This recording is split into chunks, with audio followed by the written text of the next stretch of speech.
Muitos anos de primitivismo bárbaro atrofiaram minha mente e, advindo disso, o raciocínio era lento, perturbado pelo instinto feroz e animalizado que estava custando a ser mudado. Paciência e dedicação foram as armas utilizadas, mas devo confessar que transcorridos mais de 2 anos ainda tinha acessos de raiva. Não conseguia compreender a fraternidade, o olhar de igualdade de um para com o outro. Todavia devo também confessar não ser dos piores, pois muitos outros brutos que por lá estagiavam me superavam. Capítulo 5. Um dia, no refeitório, assisti uma cena bastante dantesca. A refeição estava servida quando um homem, aparentando seus 40 anos, agarrou uma jovem que atendia outro enfermo. Este, sem poder se mexer, precisava da atuação de um Minerva inclusive para se alimentar. A comida era dada na boca de Montoya. A jovem, inteiramente dedicada ao seu paciente, foi pega de surpresa e somente pôde dizer: "Por favor, largue-me." Mas o Brutamontes, disposto a possuí-la, começou com uma das mãos a acariciá-la enquanto a outra mantinha firmemente presa na cintura da moça. Quando alguns enfermeiros chegaram perto para dissuadi-lo do intento, este homem teve um acesso de fúria e, largando a jovem que se estatelou no chão, agrediu violentamente os rapazes. Foi preciso a intervenção de um médico que lhe aplicou um sedativo nas costas a fim de tudo se acalmar. Era a primeira vez, depois de tanto tempo, que presenciava uma reação primitivista. Fiquei a tarde toda a meditar sobre o fato. Como tal coisa podia acontecer num lugar como aquele que visava curar doentes e transformar homens feras em homens pacíficos? Janete veio ao meu socorro. "Meu irmão, isso pode acontecer a qualquer momento, a mudança é muito lenta. A brutalidade é uma reação instintiva à conservação do ser. Toda vez que, como animais, sentimos-nos ameaçados, buscamos a agressividade lastreada no ódio para atacar outro que, para nós, passa a ser o inimigo." Começou a compreender, mas a moça não estava ameaçando a conservação do tal Brutamontes. Muito bem observado. A moça apenas despertou o acasalamento, que não deixa de ser um despertar do instinto de conservação, qual seja, a conservação da espécie. Porém, quando os irmãos socorristas foram defender e soltar a jovem, nosso irmão Crépio sentiu-se inseguro e ameaçado e, aí sim, atacou-os. Corria perigo. Entendeu? Mais ou menos. Recordando minhas atitudes em relação a Dâmila, acho que esse instinto agia em mim tal como agiu em Crépio. Isso mesmo. O amor, meu irmão, é suave, doce, e não encontra motivo de violência contra o outro. Esse entendimento é uma conquista, pois demora a percebermos os meandros íntimos do verdadeiro sentimento. Um dia todos chegaremos a ter essa compreensão. Não quero saber de todos, pretendo apenas entender. Desejo amar Dâmila com toda a minha força. Por falar nela, como está? A última vez que tive notícias dela ainda se encontrava envolvida com Séquia. Quando esse inferno vai terminar e ela vai poder estar comigo? Grávio, você sabe que ela cumpre as determinações sagradas do matrimônio. É mãe, possui criaturas a seus cuidados, e precisa terminar essa vivência com êxito, pois programou avançar redimindo os erros do passado. Porque Dâmila precisou se casar com Séquia. Veja, Grávio, que nossa irmã Helga, Dâmila contraiu um ódio muito grande por você e uma simpatia ardorosa por Séquia, pois ele a tirou do cativeiro. Além do mais, Séquia era jovem, bonito, e isso fascinou uma menina jovem e sonhadora. Quanto a você era velho, bruto, e a violentou, marcando profundamente o coração de uma virgem. Basta. Já entendi. Fui um crápula, agi grotescamente com a mulher amada. Acreditamos no seu amor, porém, ainda para você, trata-se de uma paixão carnal, uma vez que em seu íntimo a sensualidade fala muito alto. Entendi. Mas ainda quero saber o porquê dela ter que se casar com Séquia. porque lhe enganou naquela encarnação. Tempos depois ele começou a agir como um verdadeiro asselvajado, pois também a violentou várias vezes. Essa situação, muito mal resolvida, deixou marcas de ódio e rancor em seu coração. 1. Tempos depois, recolhido por sua mãe a um campo de repouso, Sakia percebeu os erros cometidos e prometeu retornar para sanar a dívida e pedir perdão a Damila por todos os erros cometidos. Esta aceitou voltarem juntos para, como marido e mulher novamente, reajustarem-se no perdão mútuo. Eis o motivo pelo qual precisam completar essa união. Espere. Ele não lhe é totalmente fiel. Quando estive em sua casa a viu chegar das orgias, enquanto ela não sei de onde vinha. Você tem razão, ele ainda não se encontra totalmente seguro do aprendizado do amor. Realiza atos de fugas aos deveres por seu espírito buscar as diversões licenciosas. Necessita de mais aprendizado e estamos trabalhando em seu espírito para tornar isso possível de acontecer antes de seu desencarne. Porém este é um problema dele. Helga, por sua vez, encontrava-se conversando com sua mentora, aquela senhora vista por você na mesma noite. Refazia-se em um campo de repouso e conversava sobre o perdão. Ela está realmente disposta a prosseguir com o perdão sincero e isso será suficiente para separá-la dele quando os laços que os unem forem desfeitos pelos seus desencarnes. Então ela estará livre para mim? Sim, caso você trabalhe definitivamente em sua mudança moral. Ver-se-á na contingência de ter que lhe provar não apenas o seu amor como também a sua transformação íntima para que ela viva consigo. Isaac. Não a perseguirá? Você quer dizer o outro? Se ele a perseguir será um problema dele, pois, se ela realmente o perdoou, então ele não mais a atingirá por estarem em padrões vibratórios diferentes. Como assim? Do mesmo modo como agora está acontecendo entre você e Alô, entre você e Astúrio. Compreendeu? Sim, não estamos pensando nem sentindo as mesmas coisas do mesmo modo. Audiolivro realizado pelo canal Surya Chand Audiobook. Isso mesmo. Um está pensando no bem enquanto o outro está pensando no mal. Por esse motivo não se encontram nem geram sintonia. Estou começando a gostar de tudo isto. Muito bem, meu amigo.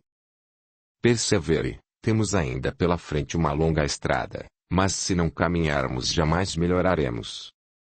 Com aquelas palavras Janete deixou-me só, com minhas reflexões. Lentamente os dias foram passando. Cada vez mais me sentia melhor, fortalecido, acreditando que um dia poderia ser um homem voltado para o bem. Grávio, temos visita. Era a Janete entrando na biblioteca, certa tarde. Quem é? Venha ver. A visita lhe espera na sala grande da casa. Calmamente guardei os livros, aprumei-me, e seguia. Era outro homem.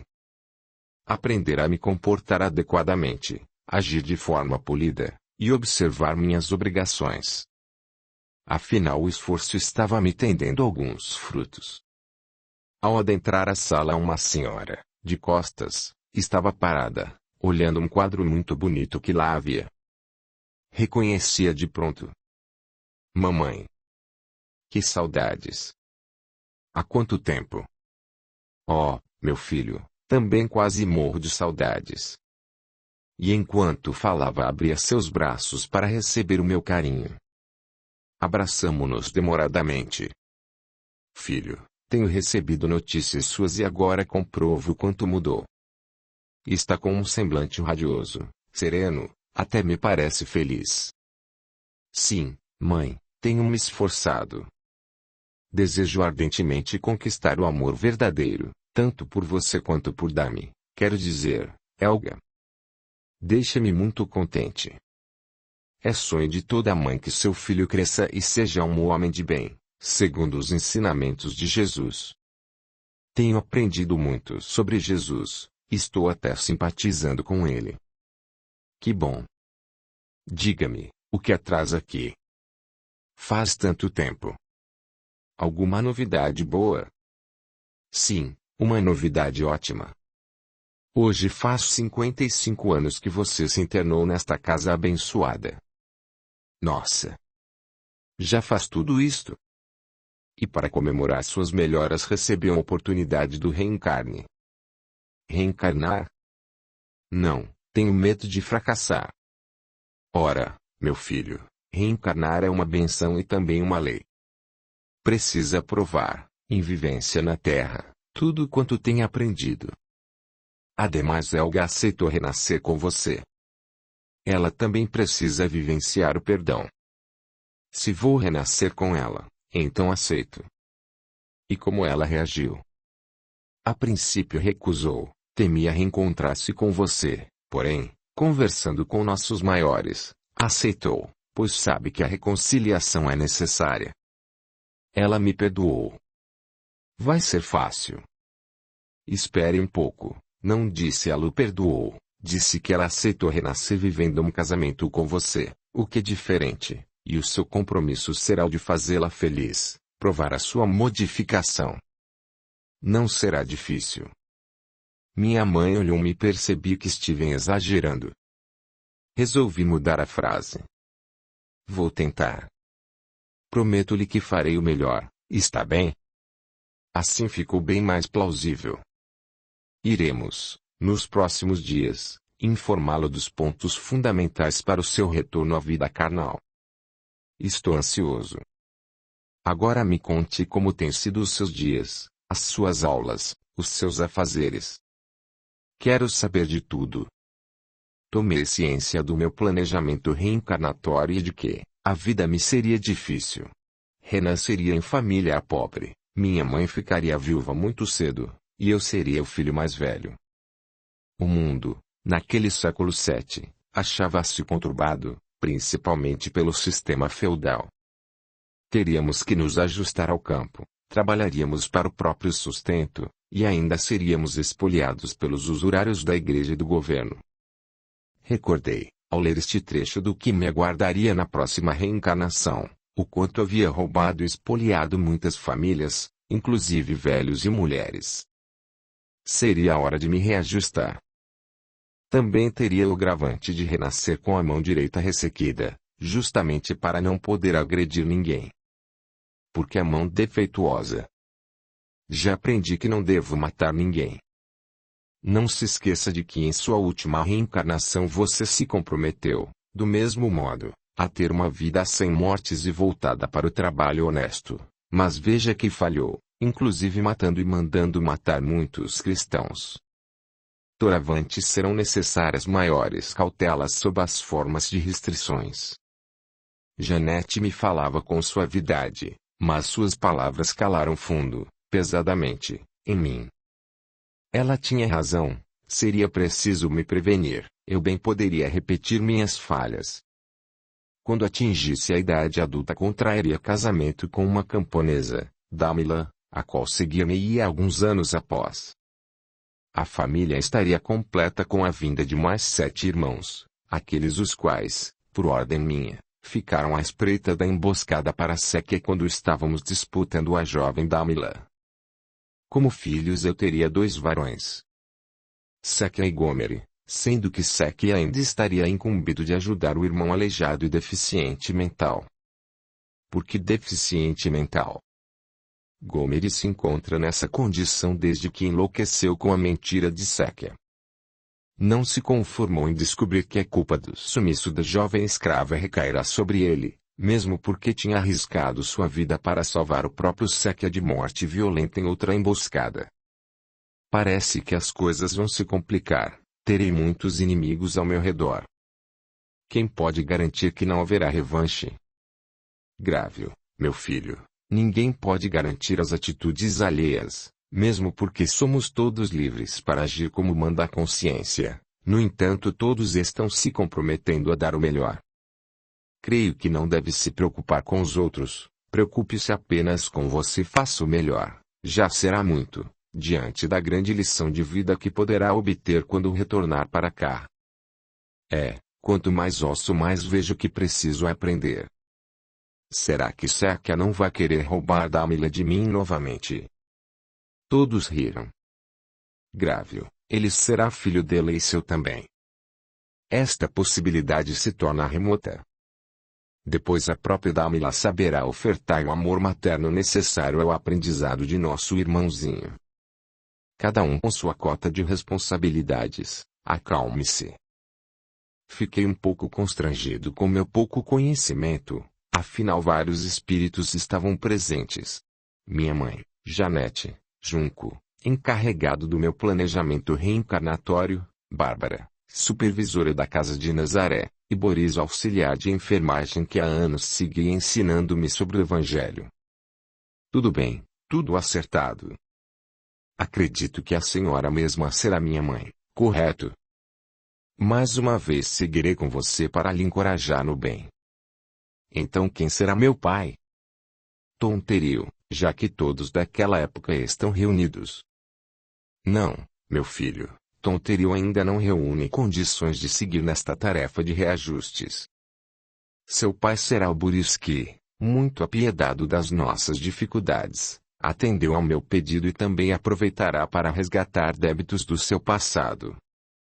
Está pendente nele um resquício de lepra que se manifestará de forma leve, mas exigirá todas as suas energias, comprometerá seu corpo e é por esta razão que ele ficará bem pouco tempo conosco, cerca de 12 anos, apenas o período suficiente de todos os filhos nascerem.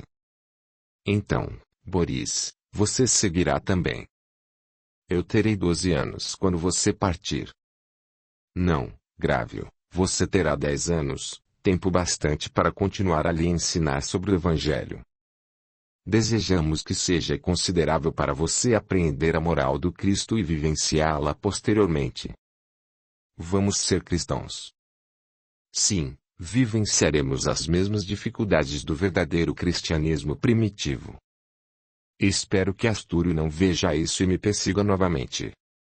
Minha incumbência era acabar com os cristãos, agora serei um. Oh, tristeza! Que desânimo! Onde é a fé que tem aprendido? Ademais, Astúcio também está reencarnado e não lhe oferecerá perigos se você se mantiver com pensamento firme. Ainda nem adentrou o campo de batalha e já se lastima. Desculpem-me. Foi o que pude dizer. Alguns instantes depois minha curiosidade se fez presente outra vez. Quem será Astúrio? Irei reencontrá-lo? Não, você não irá revê-lo. Ele se encontra encarnado pelos lados da Espanha. Está envolvido com os poderes religiosos, atuando malevolamente contra os fiéis. Deixe-o, a consciência é o seu guia como é o guia de todos nós. Cada um com o seu fardo, falara Boris. Calhei-me. Agora era hora de me concentrar em mim mesmo. Você está certo, agora precisa se preparar para as novas oportunidades. Dentro de 5 anos rumarei para o reencarno e você deverá seguir após 19 anos. Então temos no total 24 anos a mais de continuidade em sua preparação. Janete velar-lhe-á como tem feito todos esses anos, porquanto Boris deixá-lo-á dentro de 3 anos, completou Esmênia. Preciso aproveitar bem esse tempo e tirar de Boris tudo quanto for possível.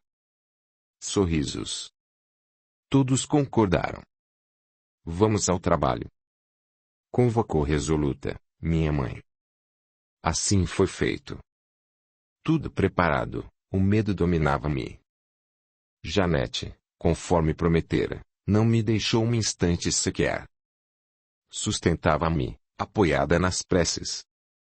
Eu, por minha vez, procurava seguir suas determinações, mas mesmo assim não me sentia seguro.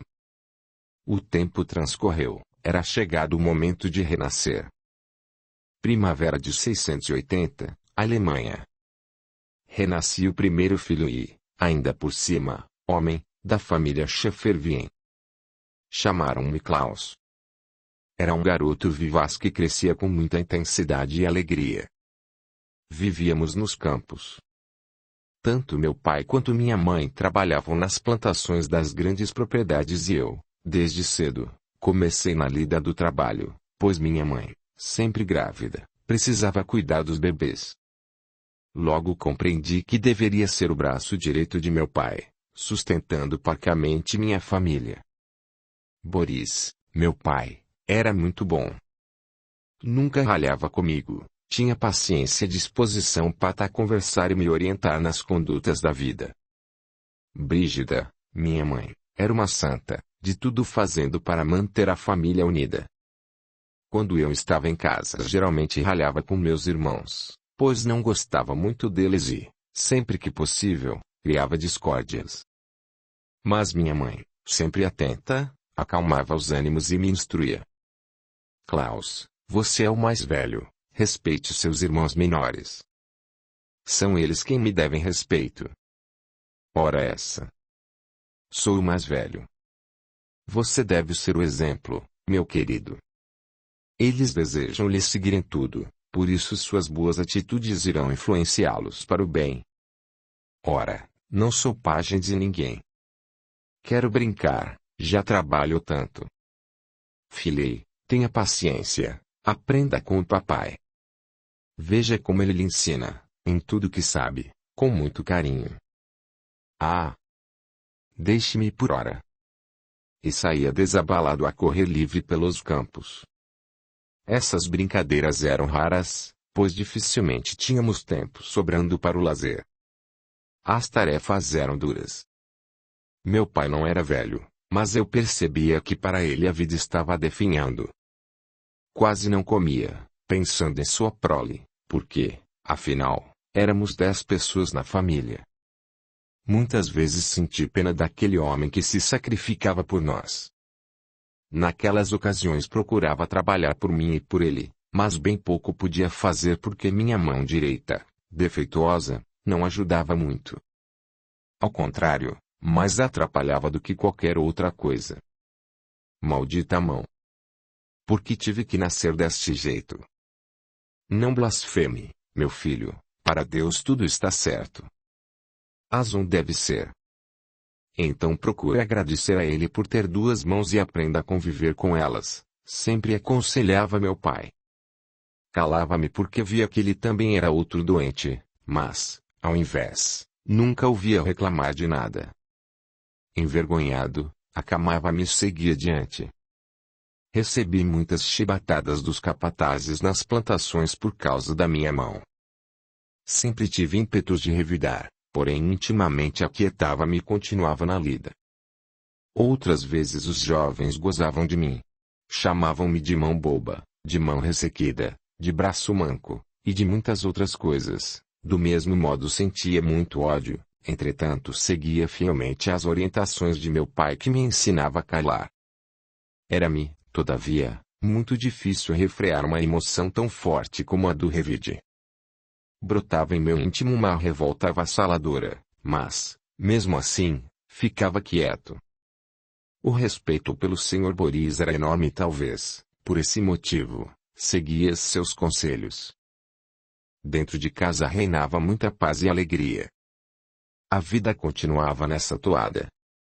Aos poucos meus irmãos, à medida que completavam 5 anos, também entravam no ritmo do trabalho. Boris, meu pai, começava a se deformar. Ficou tão debilitado que não conseguia mais se levantar da cama. Minha mãe desdobrava-se no atendimento às tarefas do lar, do cuidado com os filhos pequenos e, por aquele tempo, ainda ajudava no plantio quando lhe era possível, deixando os bebês debaixo de uma árvore. Eu a tudo assistia e, gradualmente, uma revolta contra os poderosos começou a se delinear em meu íntimo. Por fim Boris faleceu. Eu contava 10 anos e, meu irmão menor, 11 meses. De um lado as coisas melhoraram porque minha mãe não precisava mais cuidar de um moribundo, mas por outro lado sentimos profundamente aquela perda. Meu pai marcara nossas vidas com sua presença amiga, seu carinho, e seu conhecimento moral, natural, centímetros seu espírito, já que não sabia nem ler nem escrever. Aliás, como todos nós da família e os da vizinhança. Foram tempos duríssimos aqueles que atravessamos, tendo em vista a maldade imperar também em todos os setores. Não havia amizade porque se criara um ambiente de hostilidade entre os próprios camponeses, afinal todos precisavam comer. Poucas famílias se juntavam, poucos se ajudavam.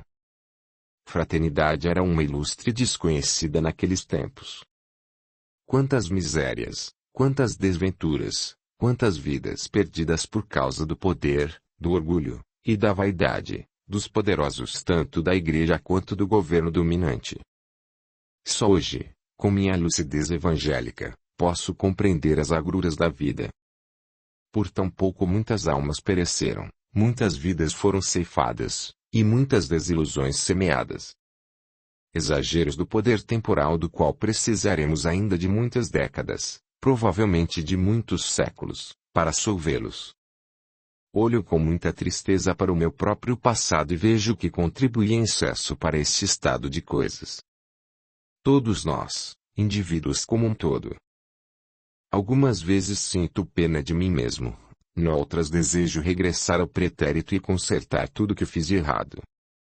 Então reflito e volto à tranquilidade, pois percebo ser este o meu melhor momento, porquanto nele estou com a oportunidade de mudar efetivamente.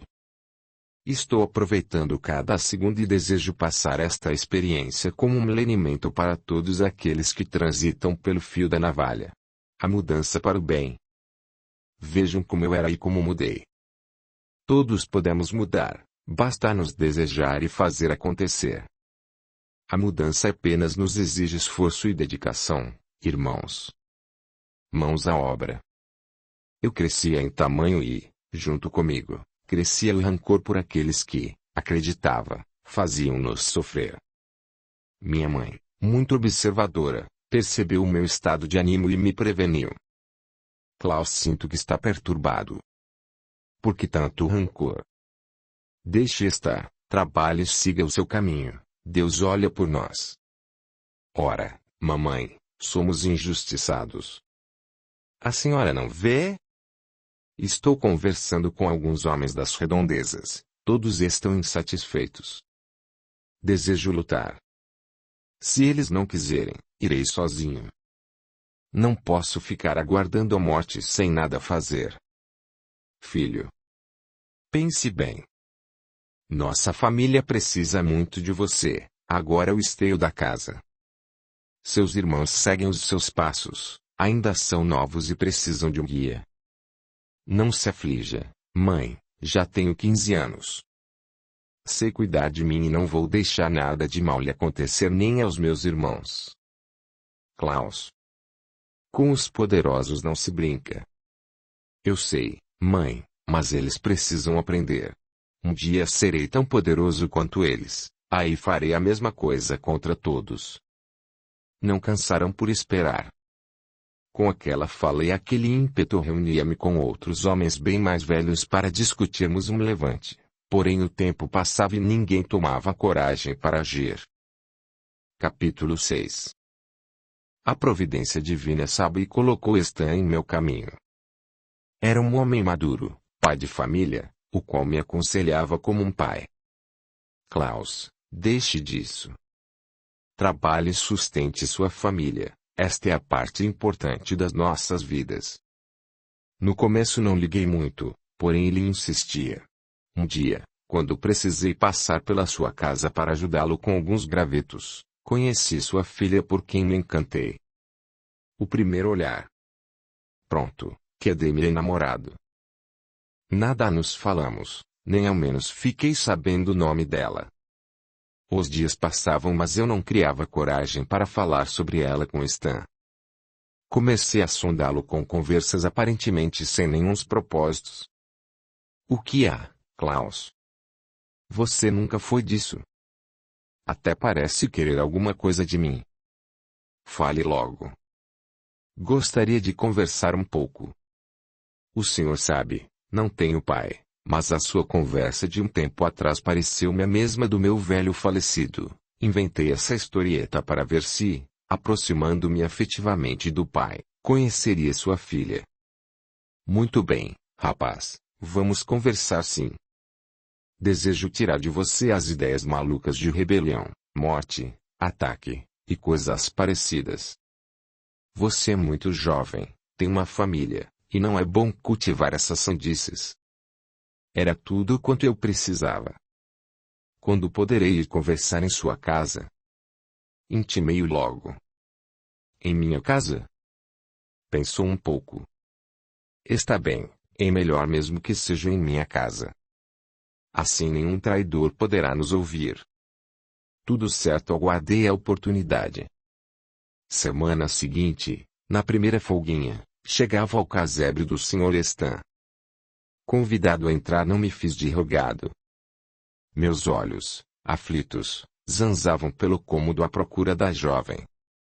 Klaus, esta é minha esposa Gertrudes.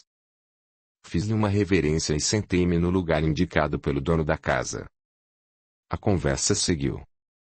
Na verdade, não estava muito comprometido com a conversa, porquanto desejava encontrar a tal jovenzinha. Então, depois de um tempo, fiz um movimento para sair, mas me contive. Alguém entrava. Boa noite, papai. Filha, este é Klaus, um dos rapazes que trabalham comigo. Levantei-me trêmulo e a cumprimentei. Nada lhe disse, meus olhos pareciam petrificados. Ela era linda. Muito mais bonita quando vista de perto. Esta é minha filha única, Brigida. Oh, que alegria! O mesmo nome da minha adorada mãezinha. Não pude disfarçar o encanto que senti. Minha mente parecia um papel em branco, nada pensava. Minhas emoções sumiram, eu era só um único pensamento e um único sentimento. Estou completamente apaixonado por esta mulher. Eis o que se passava em minha cabeça. O Sr. Stan percebeu o que ocorreu naquele momento e, muito habilidoso, continuou me doutrinando. Afinal de contas, queria um bom moço para sua filha, alguém que pudesse fazê-la ir feliz e fosse trabalhador. Isso pelo menos eu era. Klaus não era de todo mal, tinha qualidades.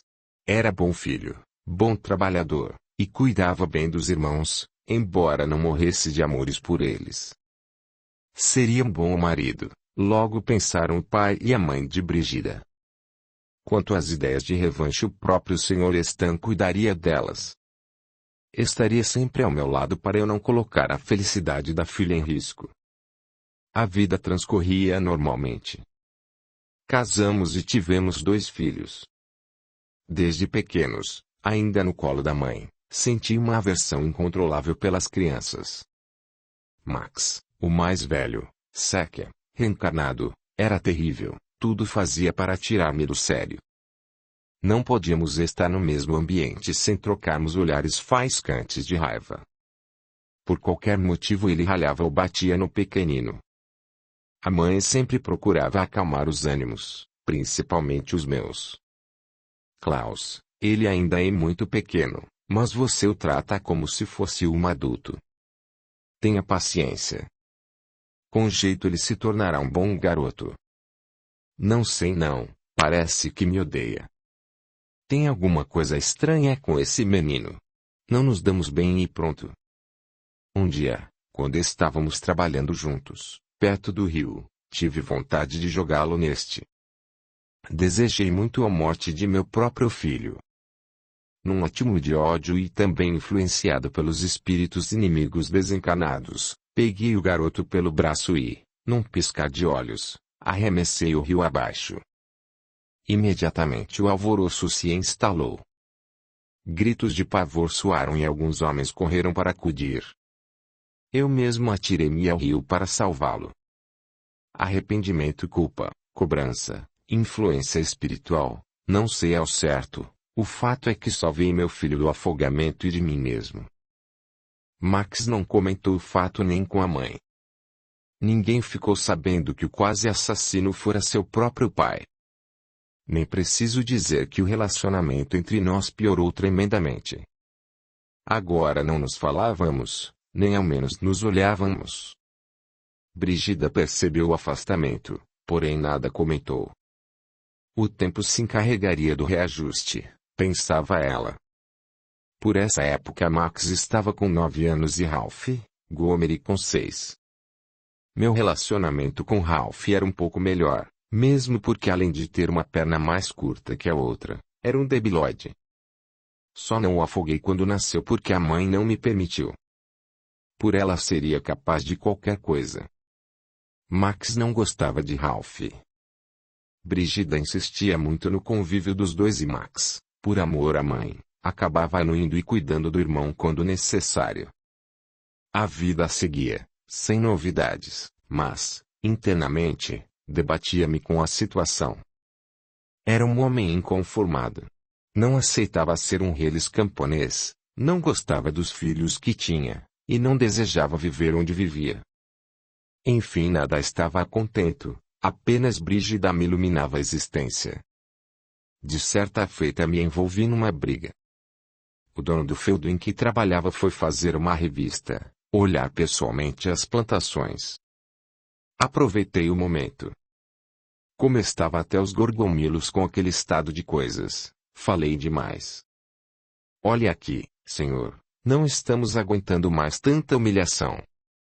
Nossas famílias passam fome, trabalhamos de sol a sol, e não conseguimos sair da miséria. É preciso. Será que estou ouvindo direito? Quem mais está com este sujeito? Quem mais é contra as normas vigentes do Estado? Todos permaneceram calados. Olharam-me com certo ódio. Eu estava estragando tudo com minha língua solta, e todos poderiam ser penalizados pelo meu destrambelhamento. Sem esperar recebi um golpe na coxa direita. Haviam encravado uma foice em minha perna. Gritei com desespero. Max, a poucos passos de mim, no impulso desenfreado golpeou meu agressor e o matou. O pânico foi geral.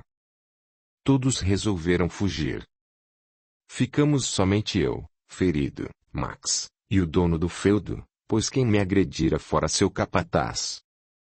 Max, sem ter muito o que fazer, continuou descontrolado e, com um porrete, conseguiu deixar o outro desacordado.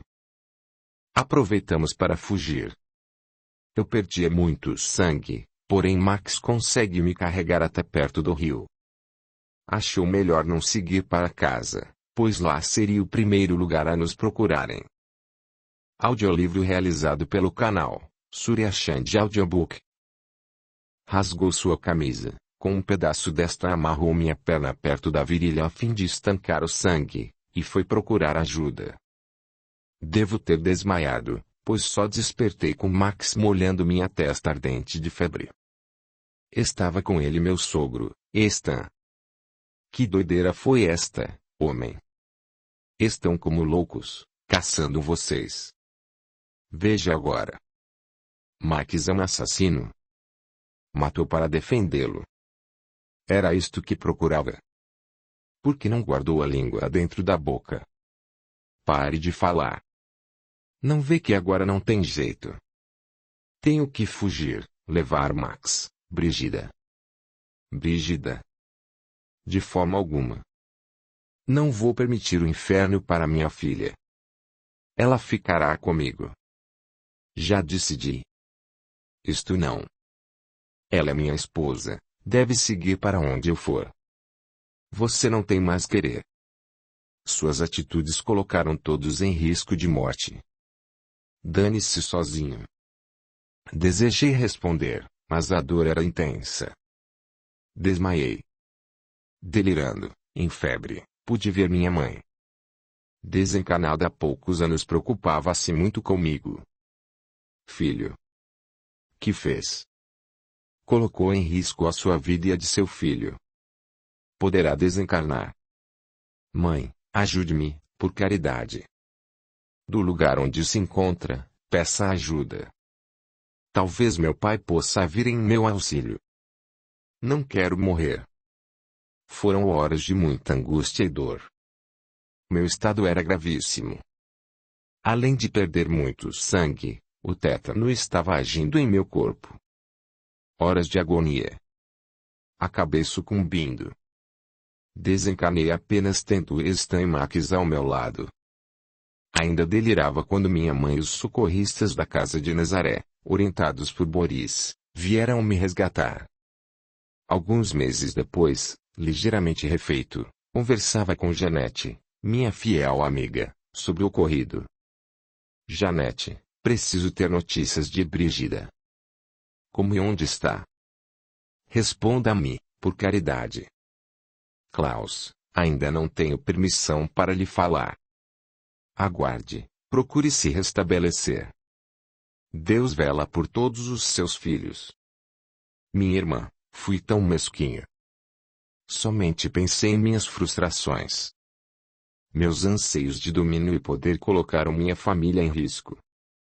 Isto é verdade, Klaus. Você não pensou na família frágil que carregava consigo para o reajuste necessário. Além do mais, você regressou antes do tempo. Já andei pensando nisso. Meu prazo era de 60 anos e estou agora com 41. Esta é uma falta bastante grave. Trata-se de um suicídio involuntário. Não, Janete, eu não desejei me matar. Tanto é verdade que fui assassinado.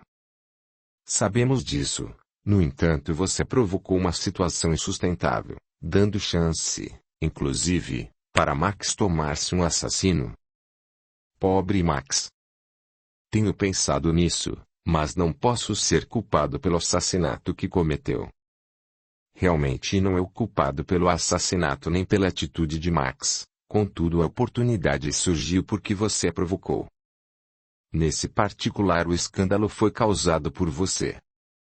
Mas ele matou porque quis. Sim, o instinto de matador falou alto naquele momento, mas ele poderia não ter matado.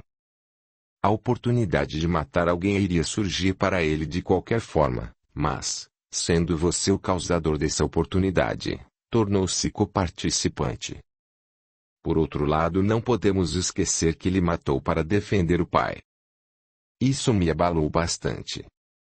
Jamais poderia imaginar uma atitude como aquela, provinda de um antigo inimigo. Ele tentou salvar sua vida. Carregou para um local seguro e chamou alguém para ajudá-lo. Apenas não conseguiu porque o ferimento foi profundo e o veneno do tétano apressou seu desencarne. Talvez se o tétano não tivesse agido, eu ainda estivesse vivo. Acreditamos que sim. Porém esse fato não o isenta do assassinato nem o alivia do peso do seu escândalo. Em outra circunstância Max poderia não ter aproveitado a oportunidade de cometer assassinato. Agora, além da mão ressequida, também tenho a perna imobilizada. Assim acontecem nossas dores, nós mesmos escavamos. Não adianta nos lamentarmos. Passei a pensar mais, a observar mais. Já era tempo de mudar. Tivera muitas oportunidades para ser um outro homem, mas, até o presente, apenas acumulara fracassos. Klaus, não se culpe tanto. Boris chegará ao refeitório sem que eu me apercebesse. Olá, Boris. Não vi você chegar. Estava falando comigo mesmo. Sim, escutei-o. Não adianta se recriminar sem tomar uma resolução firme, meu amigo. Não compreendo por que você se apega tanto ao primitivismo da violência.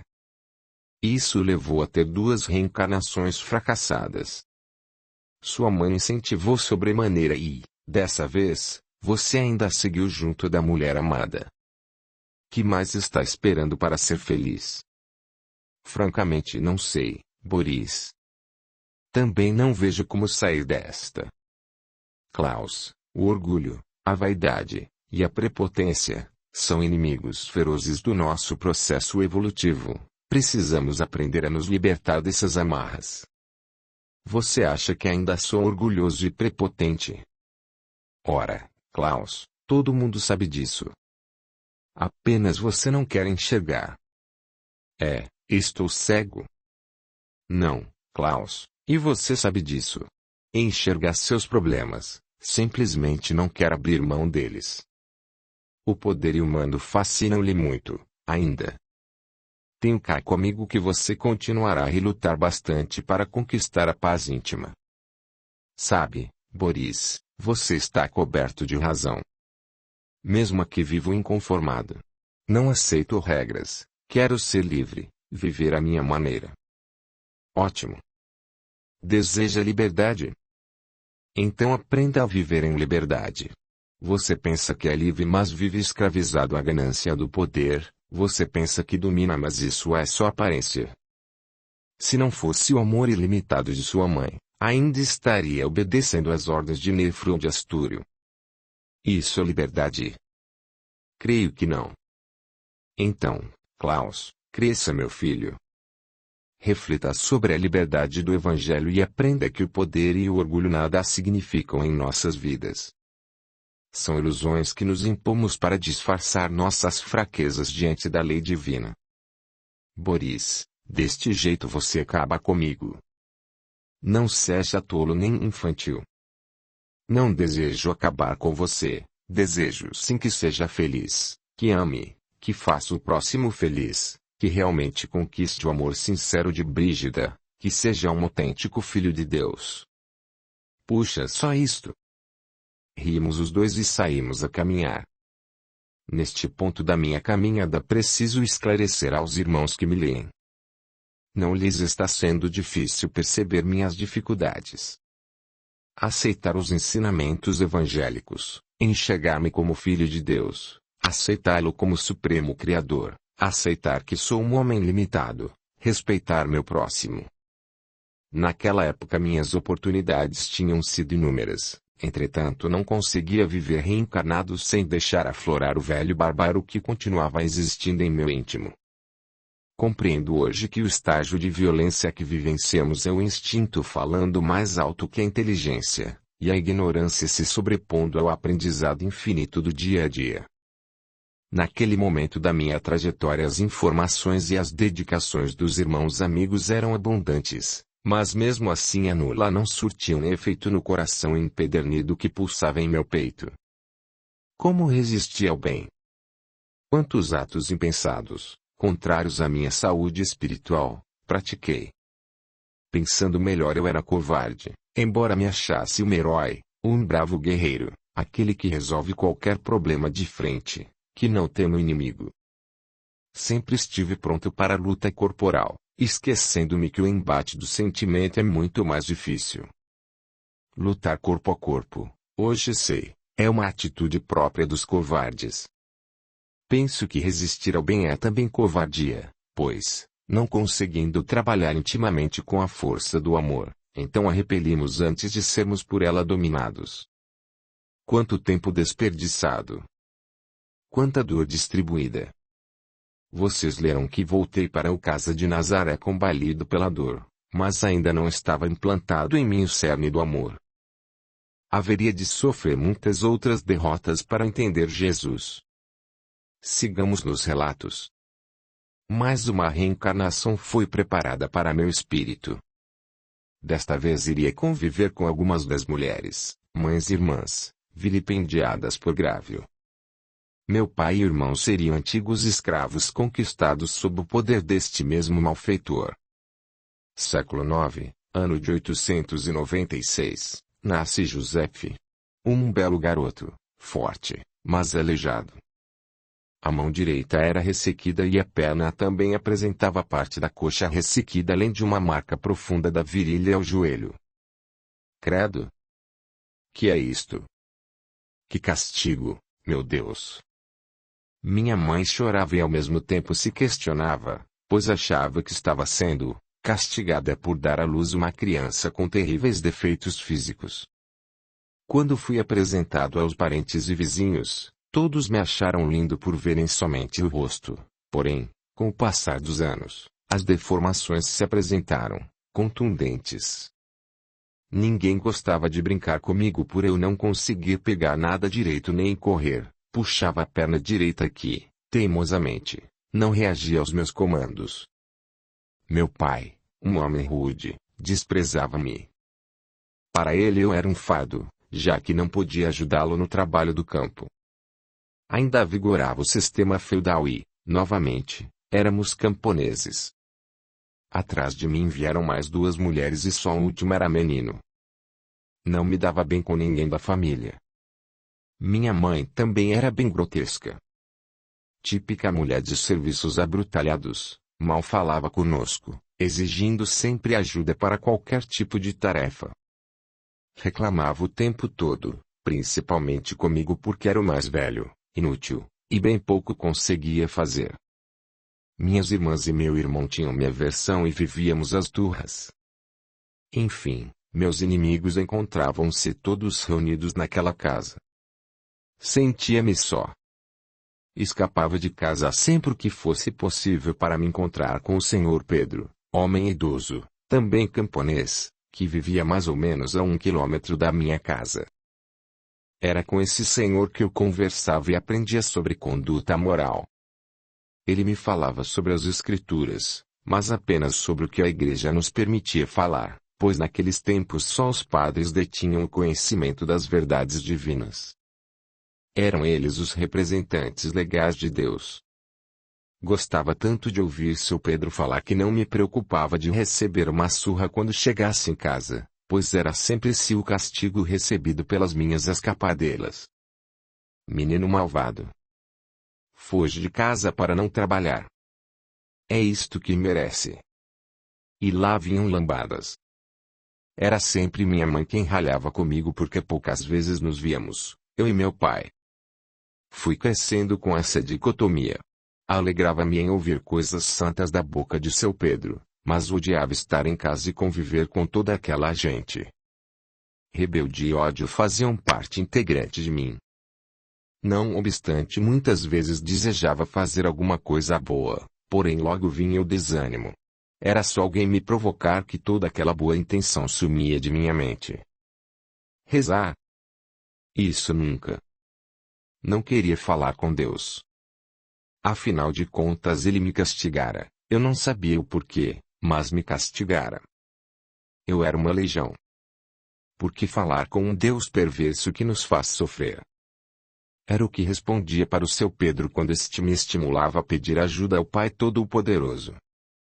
Todo-Poderoso coisa alguma. Eu sou mais do que ele porque nunca alegi ninguém. Bata na boca, menino, isto é blasfêmia. Repetia sempre o bondoso velhinho. Deus é bom e misericordioso, só castiga quem merece.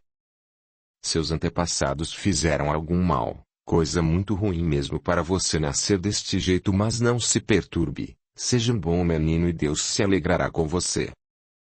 Não tenho a mínima vontade de ser um bom menino para que vou alegrar quem me castigou. Esta história não é para mim.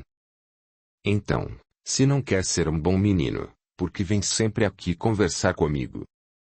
Tinha fé de que pelo menos você poderia dar boa coisa. Não sei não, seu Pedro, ainda não sei ao certo por que venho aqui. Acho que já vou. E saía sempre com pressa, embora não pudesse correr.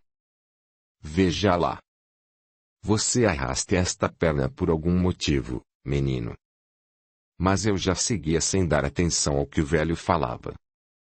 Nesse ritmo me fiz homem. Conheci Esmeralda, uma linda jovem que veio de outras terras para morar com os tios. Tinha ficado órfã e o irmão de sua falecida mãe trouxe-a para morar com ele no mesmo feudo que nós.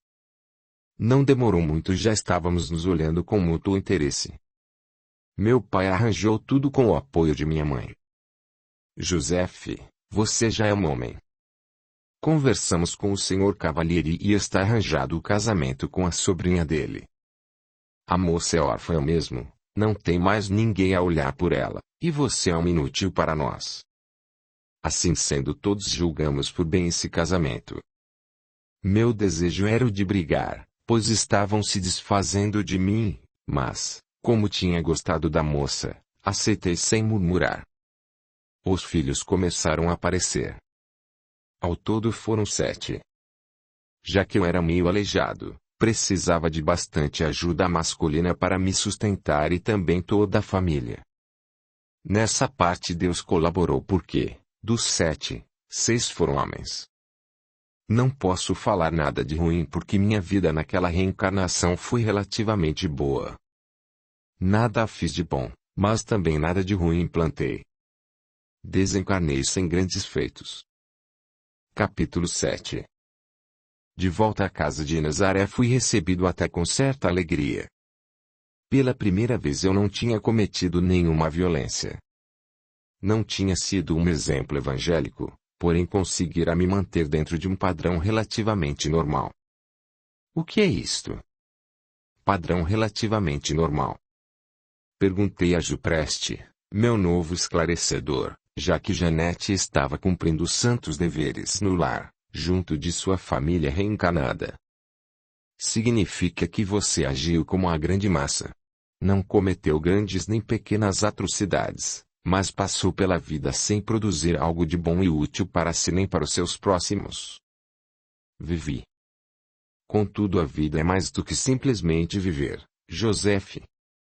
Precisamos mudar nosso padrão mental. Tantas vezes você foi alertado.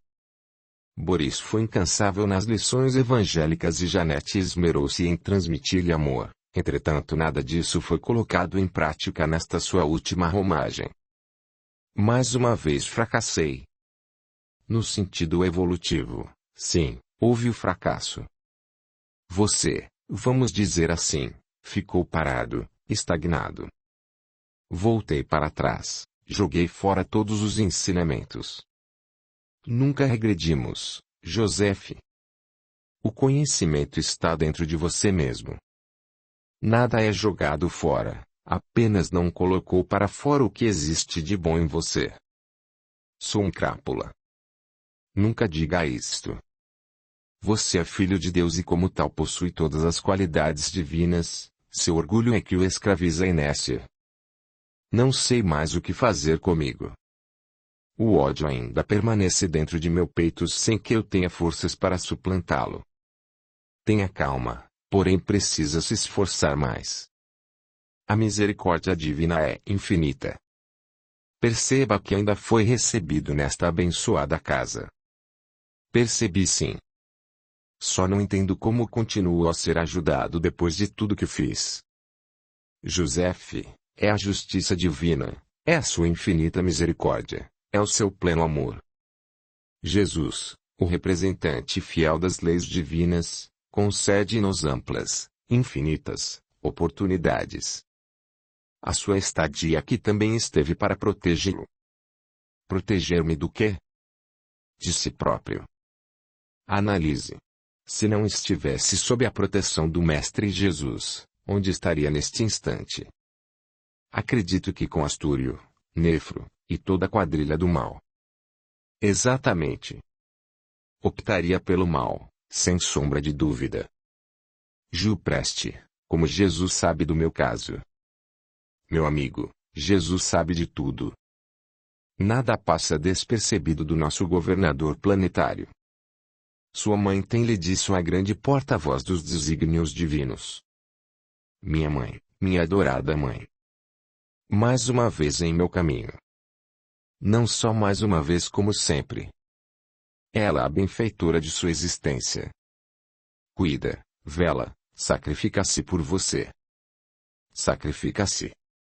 Sim, dedica horas de trabalho ao seu bem-estar. Costumo ofertar-lhe suas boas ações para mantê-lo longe das más influências. E pelo bom servir que conquistamos valores sagrados na luta para o bem, para o progresso, conforme as leis soberanas do Senhor. Devo tudo à minha querida mãezinha. Tudo e muito mais. Sua mãe é um espírito de muitos méritos. Por várias vezes embrenhou-se em difíceis reencarnações a fim de sustentá-lo, como orientadora de suas condutas. Por muitas eras labutou em proveito dos entes amados, e desde imemoráveis tempos você e ela se revezam no aprendizado. Espere Jupreste, explique-se melhor. Minha curiosidade era enorme. Quero dizer que desde muitos séculos vocês convivem juntos como amantes ou ora como inimigos em campos de batalha ou ora como pais e filhos. Isso se deu mesmo em outro orbe das infinitas casas do Pai. Quando chegaram aqui, a Terra era ainda um planeta muito primitivo e Esmêrnia, sua mãe, transformou-se, aprendeu a lição do degredo, e começou sua escalada ascensional com bastante êxito. Você, porém, chafurdou-se ainda mais na barbárie e na violência. O campo, aliás, era propício para isto, pois o planeta era selvagem, primitivo, e tudo havia para ser feito. Então não tenho culpa de ser como sou. Fui criado assim e colocado num mundo favorável ao ódio. Não me faça rir. Sua infantilidade raia à beira da ingenuidade. É claro que você não pode e nem deve culpar Deus por ser como é. Seu caráter, sim, ainda é primitivo. Envergonhei-me. No fundo eu sabia o tamanho da tolice dita. Não preciso recordá-lo dos excessivos ensinamentos recebidos, já falamos sobre isso agora há pouco. Tem razão, irmão Giupreste, continue, prometo permanecer calado. Não precisa ser drástico, pode falar, porém seja sensato. Aprenda a refletir e agradecer ao Criador por todas as graças recebidas. Seja justo, mude o pensar, não seja tão intempestivo. Cresça. Não é mais uma criança necessitada de tolas justificativas para os seus erros. Acho que nunca vou mudar. Mais outra tolice. Pense diferente.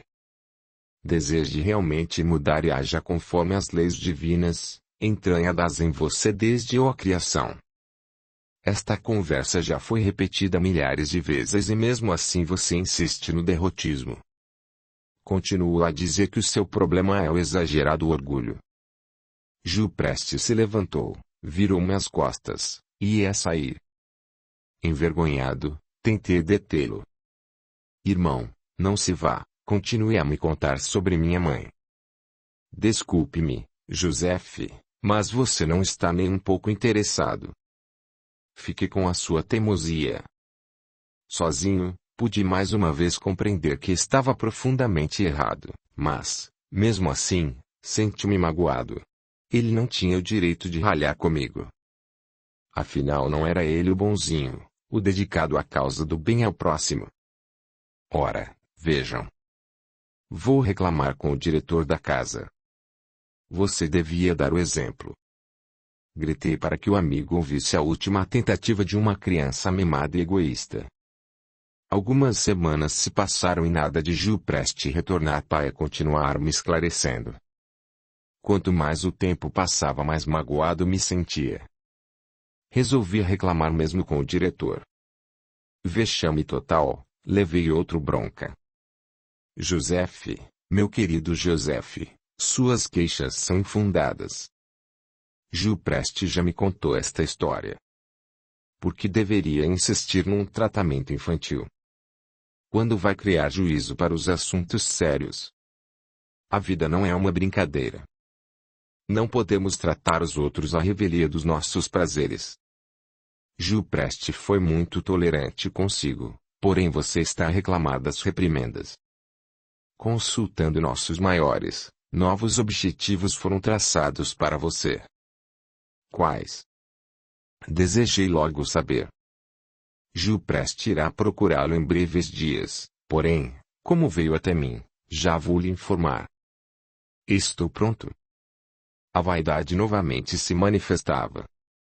Tendo em vista sua insistência no primitivismo dos pensamentos e na inobservância dos ensinamentos evangélicos, você reencarnará novamente.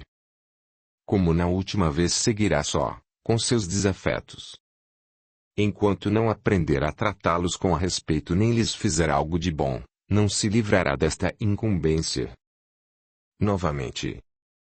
Isto é perseguição. Vocês não estão querendo colaborar comigo. Você tem consciência de que o seu discurso não condiz com a verdade. Não iremos mais lhe tratar como um infante. Reflita e tire suas conclusões. Terá todo nosso apoio, porém agiremos à distância. Gelei. Tanto insisti na minha caturrice. É a sua oportunidade de fazer valer o muito recebido. Se não fazer o mínimo esforço, Não poderemos mais recebê-lo nesta casa abençoada. Estará à sua própria sorte. Suas atitudes estão a nos informar o seu desejo de viver governando novamente a sua própria vida. Cresça, meu filho. É só. Não consegui mover-me do lugar. Totalmente à revelia fui encaminhado para a porta de saída. Com as indicações das mãos, justos, o diretor entregou-me nas mãos caridosas de Gil Preste que já me aguardava do lado de fora da sala. Permaneci em silêncio até meu quarto. O irmão, afável, colocou-me sentado confortavelmente numa cadeira e saiu fechando a porta. Completamente só, chorei. As lágrimas escorreram, abundantes, pelo meu rosto. Compreendi agora com toda a força o grande fosso cavado por mim mesmo.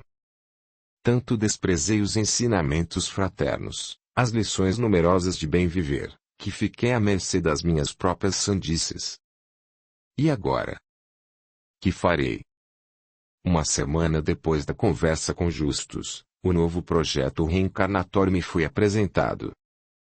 Nunca mais tive notícias de minha mãe nem, muito menos, suas visitas, como vez ou outra costumava fazer. Nem mesmo naquele grave momento ela se apresentou. O dia estava lindo e o sol brilhava trazendo esperanças em meu condoído coração, entretanto a tristeza havia tomado contas do meu ser. Parecia que ninguém dava a mínima importância para mim. Andava cabisbaixo e nada dizia, contudo os pensamentos me torturavam. Bem, Joseph, aqui estamos para traçar os pontos fundamentais de sua nova existência. Cirílius era o novo encarregado dos projetos reencarnatórios. Apenas Cirílius, Gil Preste, e eu, o interessado, fazíamos parte daquela reunião. Encontrava-me apreensivo, trêmulo, inseguro, embora o dia estivesse muito convidativo para futuras perspectivas. Joseph, seu novo corpo será totalmente saudável, sem nenhum resquício de defeito. Voltará com bastante vigor para poder enfrentar os problemas morais que surgirão em sua nova existência. Como já é de seu conhecimento, terá, como companhia, antigos desafetos como pais, antigos escravos por você flagelados pelos lados da Mongólia.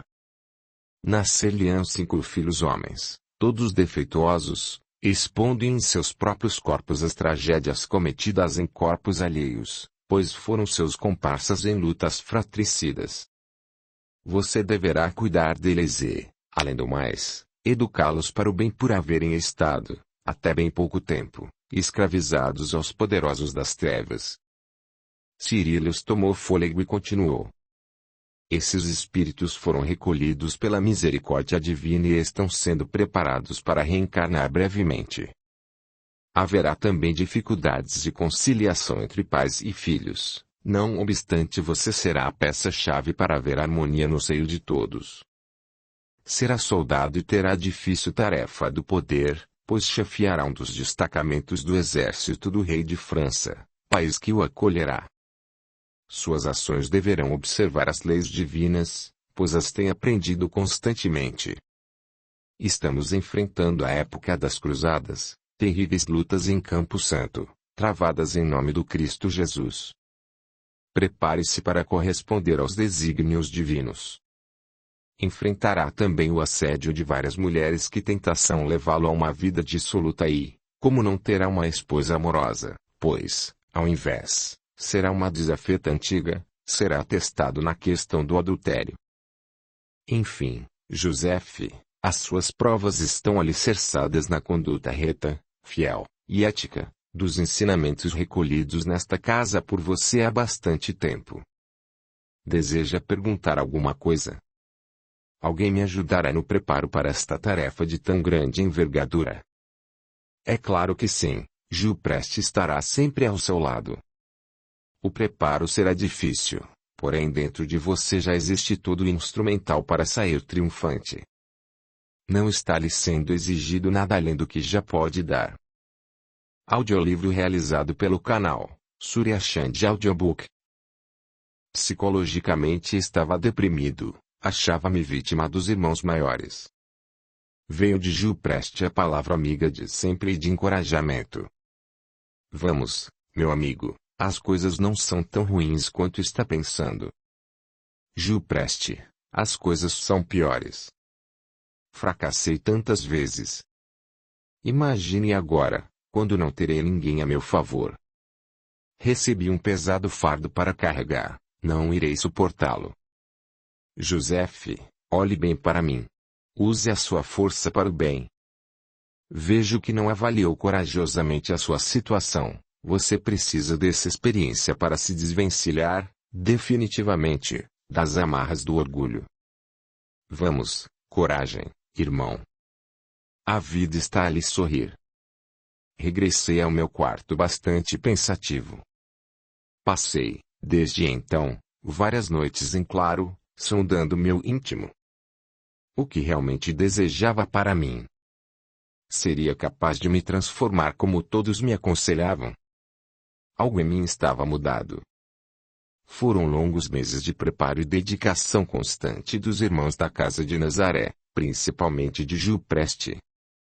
Efetivamente eu mudara, porquanto passava a ver com outros olhos os meus irmãos do bem. Aprender a duras penas o respeito para com os outros internos, todos tão carentes quanto eu próprio. Passei a fazer planos mais otimistas. Realmente eu conseguira realizar algumas transformações íntimas. Gil Preste, tem reparado em mim? Sim, e muito. Sua mudança salta à vista de todos. Tenho escutado comentários elogiosos sobre a sua conduta.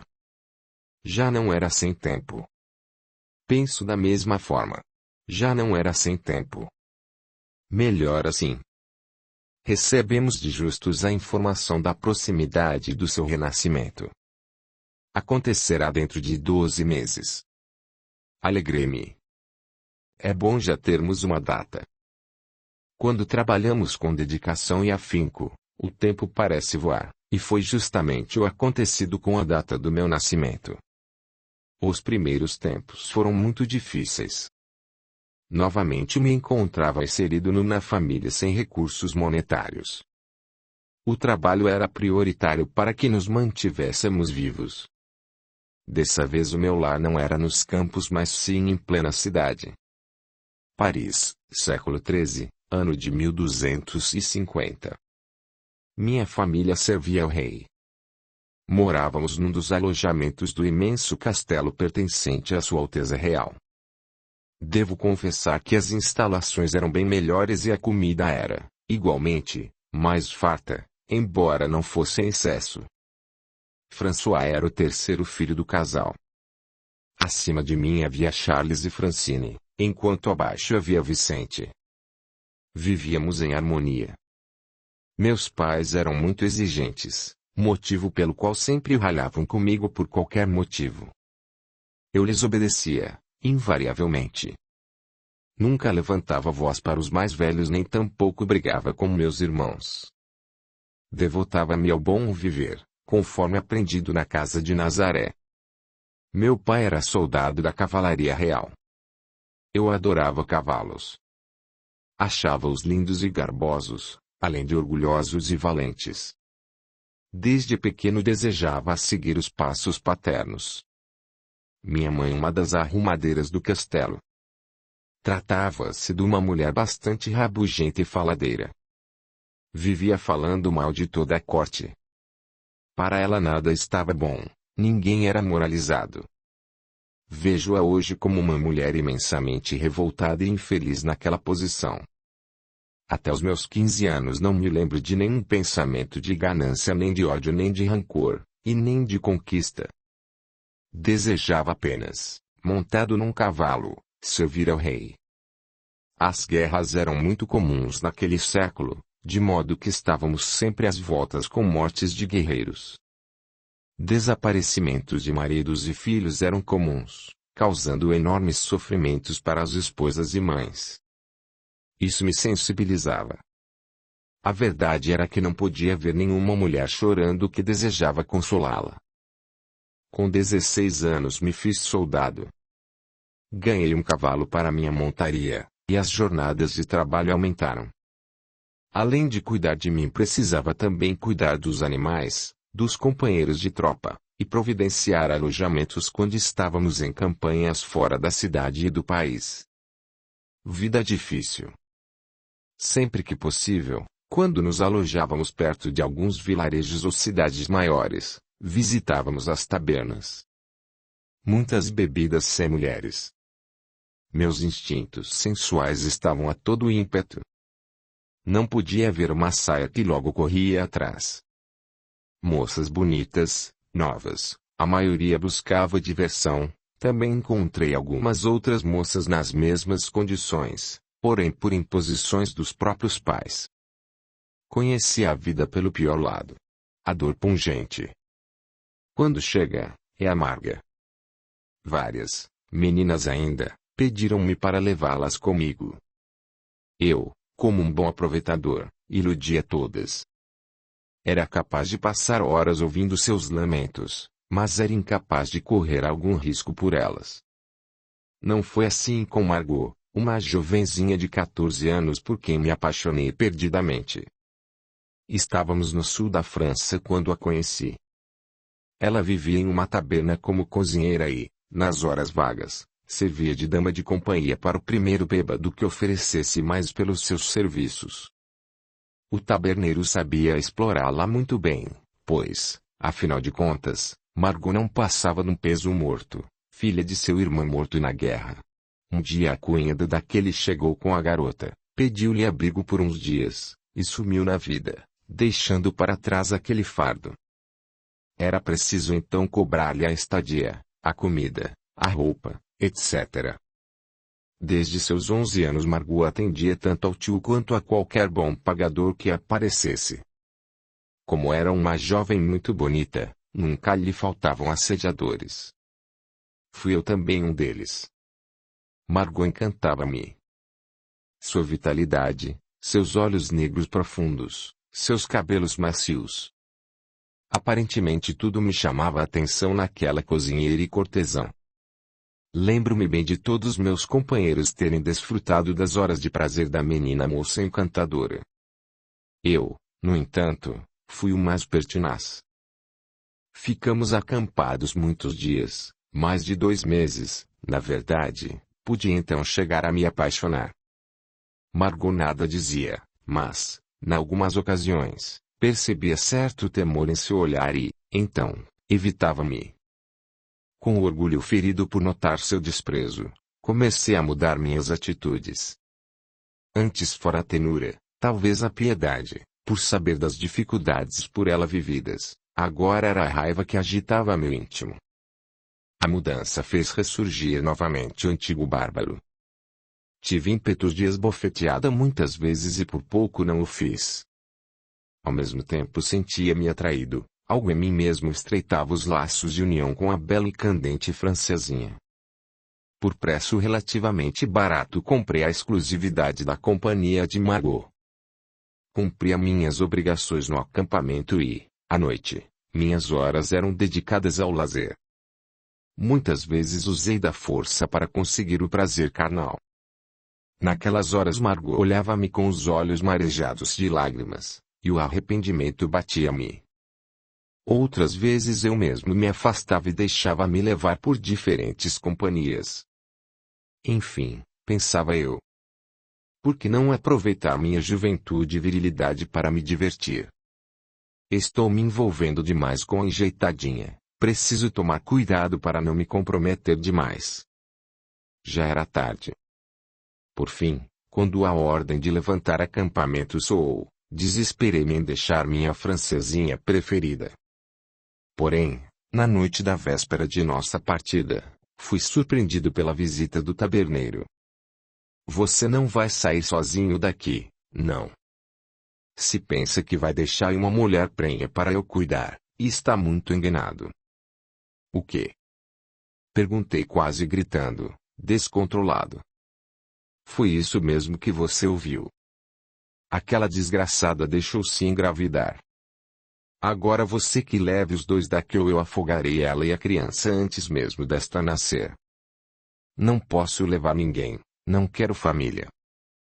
Margot é uma moça de todos e foi desfrutável por todos. Ademais, quem disse que esse filho é meu? Pode ser de qualquer um. Não quero saber se é seu ou não. Você parece que não entendeu. Aqui não tem querer. Ela vai com você. Não vou levá-la e pronto. Quer morrer? Eu é que não vou dar de comer a mais uma. Já faz muito tempo que essa bastarda mora comigo e não quero mais ninguém morando em minha casa para eu sustentar. Ela vai, sim. Dei de ombros e ia virar-me de costas para sair, quando o velho disse: o filho é seu porque pagou exclusividade, então. Este argumento nada significa, pois, antes, ela se deitou com todos, inclusive com você. Quem me garante que na minha ausência você não desfrutava da sensualidade da moça? Esta dúvida é sua e não minha. E saiu, rindo às gargalhadas. Não consegui dormir naquela noite. Nosso comandante, sabendo da história, nada falou. Partimos na alvorada. Sem Margot. Exultei. Maldito taberneiro. Afinal, saiu sem um tostão. Chantagista. Ainda bem que se arrependeu. Com os pensamentos livres segui viagem sem nenhuma outra preocupação. A vida na corte seguia normalmente. Os afazeres de um soldado alegravam meus dias. Mais uma vez voltava às diversões nas tabernas da cidade. As moças eram alegres, e a vida continuava a mesma. Asserenei minha consciência e segui contente. François. Não quero saber de ninguém na minha casa. Trate de arranjar um canto para aquela outra lá. De quem o senhor meu pai está falando? Não posso atendê-lo neste instante. Faltam alguns animais para eu cuidar e, depois. Largue agora, estou mandando. Joffre, seu comandante, já sabe de tudo e resolveu conforme achou melhor. Sem entender do que falava meu pai, resolvi atendê-lo. Margot. O que faz aqui? A moça permaneceu calada, olhos voltados para o chão. Não me ouviu? Preciso repetir? Gritava, exasperado. Quanto mais me agitava, mais a moça abaixava a cabeça. Foi Joffre quem interferiu. François, fui eu quem combinei com o taberneiro a vida dela para cá. Arregalei os olhos, pois não podia acreditar no que ouvira. François, venha, vamos conversar. Seguimos rumo à estrebaria para nos entender, considerando o lugar estar deserto naquela hora. Naquela noite, depois de conversar com você, o taberneiro me procurou. Contou-me o ocorrido e me ameaçou, caso eu nada fizesse para socorrê-lo naquela empreitada. Não entendi. O que você tem a ver com o caso para ser ameaçado? Com o caso, nada, mas, naquela ocasião, ele apelou para eu intervir e resolver o problema dele por eu ter tido dívidas antigas para com ele. Dívidas? Com mulheres, jogo, ou o quê? Desejei logo saber. Bem, François, gostaria de não comentar sobre isso.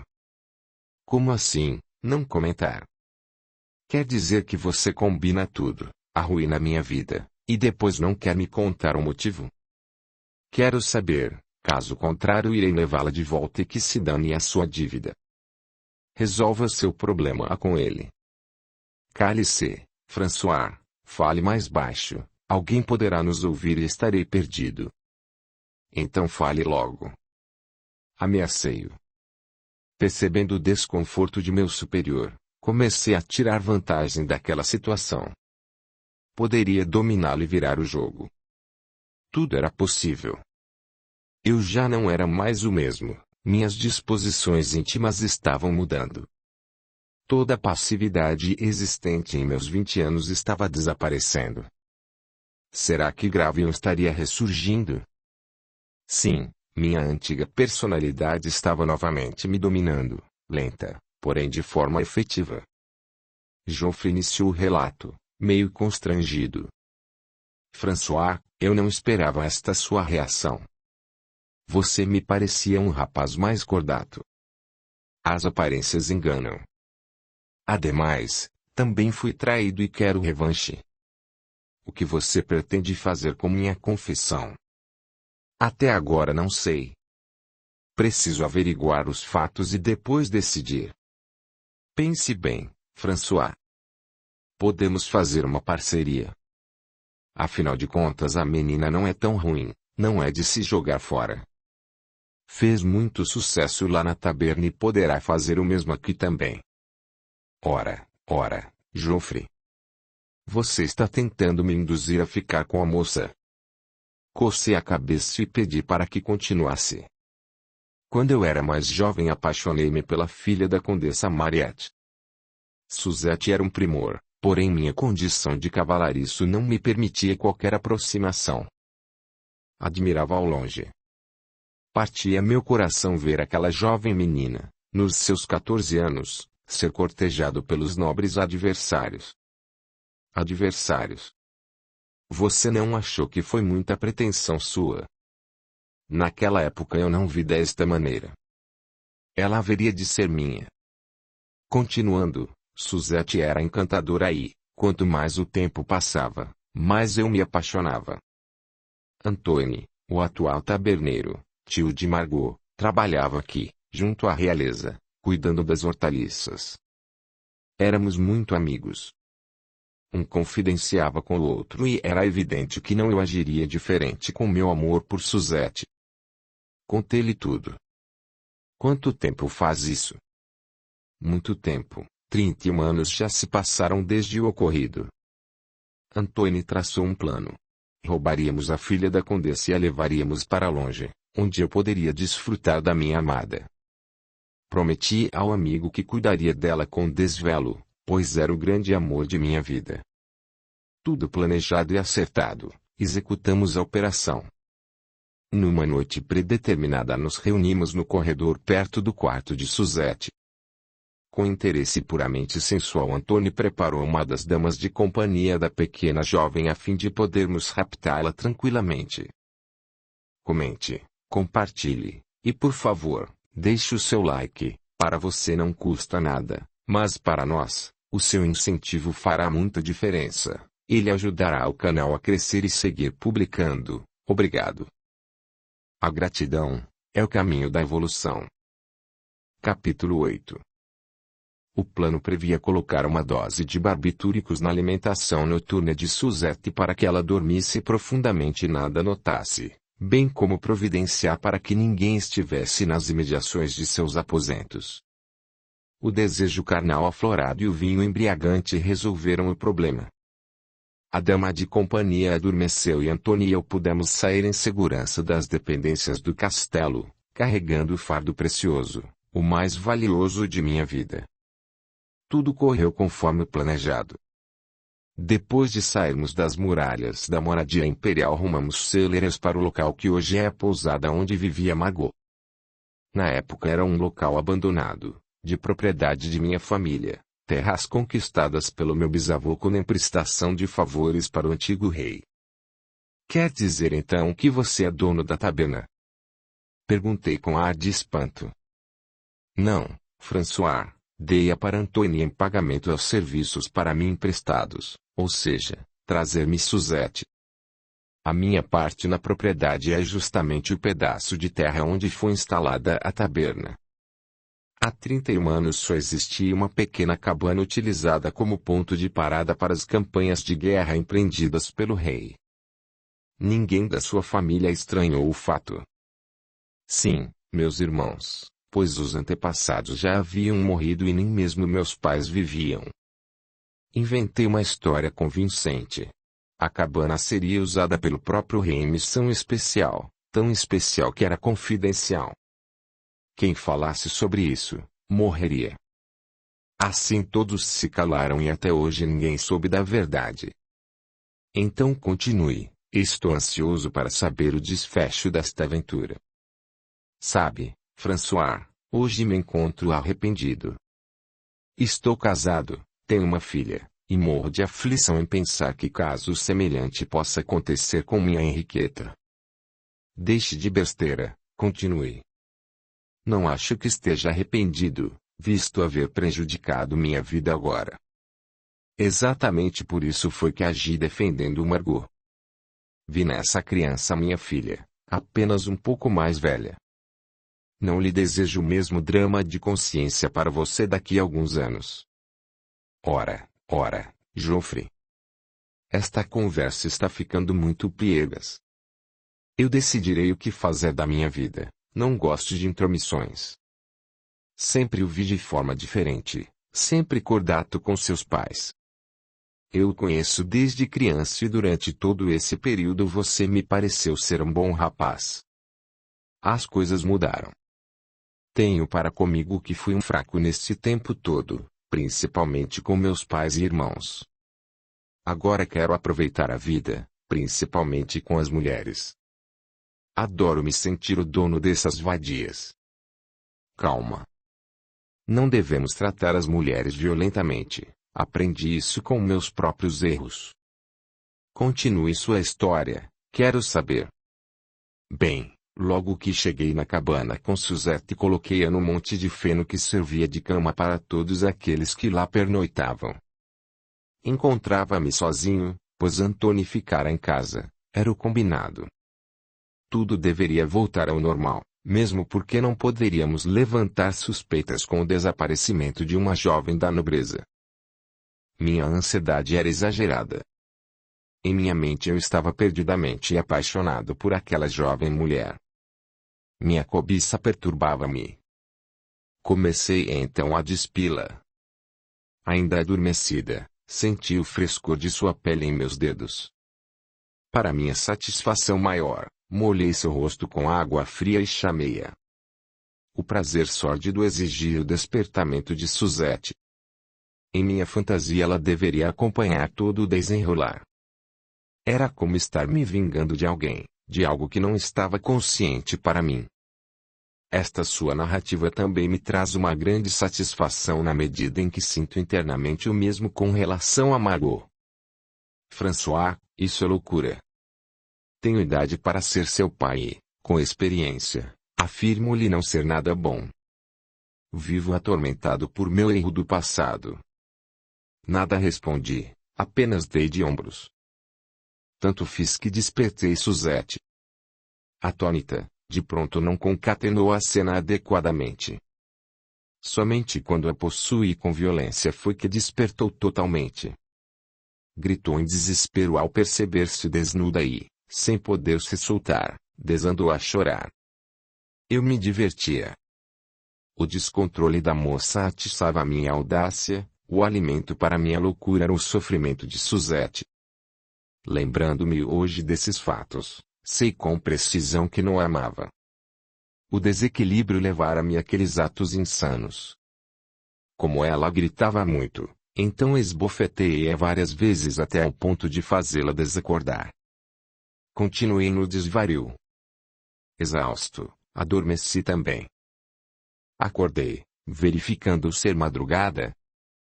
Na penumbra do local vi que Suzette ainda estava adormecida. Novamente retirei-a do sono com água fria e tornei a recomeçar o martírio.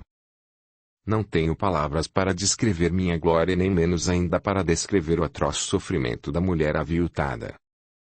Aquele suplício continuaria por mais algumas horas. Por fim, com a manhã já avançada, despertei definitivamente. Levantei-me, aprumei-me, mas minha cabeça latejava. Um misto de alegria e ódio pesava em minha consciência. Resolvi amarrar Suzette e seguir para me apresentar junto à guarda. Não poderia de forma alguma despertar suspeitas. Tentei falar com ela, mas Suzette estava desfigurada, além de se encontrar semi-inconsciente. Nada respondia. De olhos semicerrados, não sei dizer se me entendia ou não. Minha raiva cresceu. Não conseguia admitir seu silêncio. Ralhava. Mulher desaforada. Quem pensa que é para me tratar com indiferença? Joffre, ela lhe ouvia? É claro que não. Encontrava-se mais morta do que viva. Sabe como é, um homem enlouquecido não percebe a realidade dos fatos. E continuei ameaçando-a. Alguns bofetes irão despertá-la, sua inútil. Eu berrava descontroladamente, porém nada de respostas, apenas aquele olhar perdido, semicerrado, permanecia em seu rosto, agora cadavérico. Amarrei o corpo inerte e saí. Antônio, segundo havíamos planejado, inventar uma desculpa ao meu superior, portanto, quando cheguei, todos vieram me saudar, perguntando sobre o meu estado de saúde. E com o indo resolvido o dia transcorreu normalmente. Caro companheiro, devo admitir. Seu plano foi perfeito. Sim, perfeito e pérfido. Quando altas horas da noite regressei à cabana encontrei Suzette ardendo em febre. O ódio, a vingança, e também a apreensão, desgovernaram minha mente que já não tinha mais controle sobre si mesma. Eu era um monstro agindo sobre um pedaço de carne quase sem vida. Ainda mais uma vez abusei daquele corpo angelical como um animal feroz a consumir sua presa. Suzette apenas gemia, imperceptivelmente. Chacoalhei até perceber que sacudia algo sem vida. Naquele instante acordei do torpor. Como a de um autômato, minhas mãos largaram o fardo. Suzette já não mais respirava.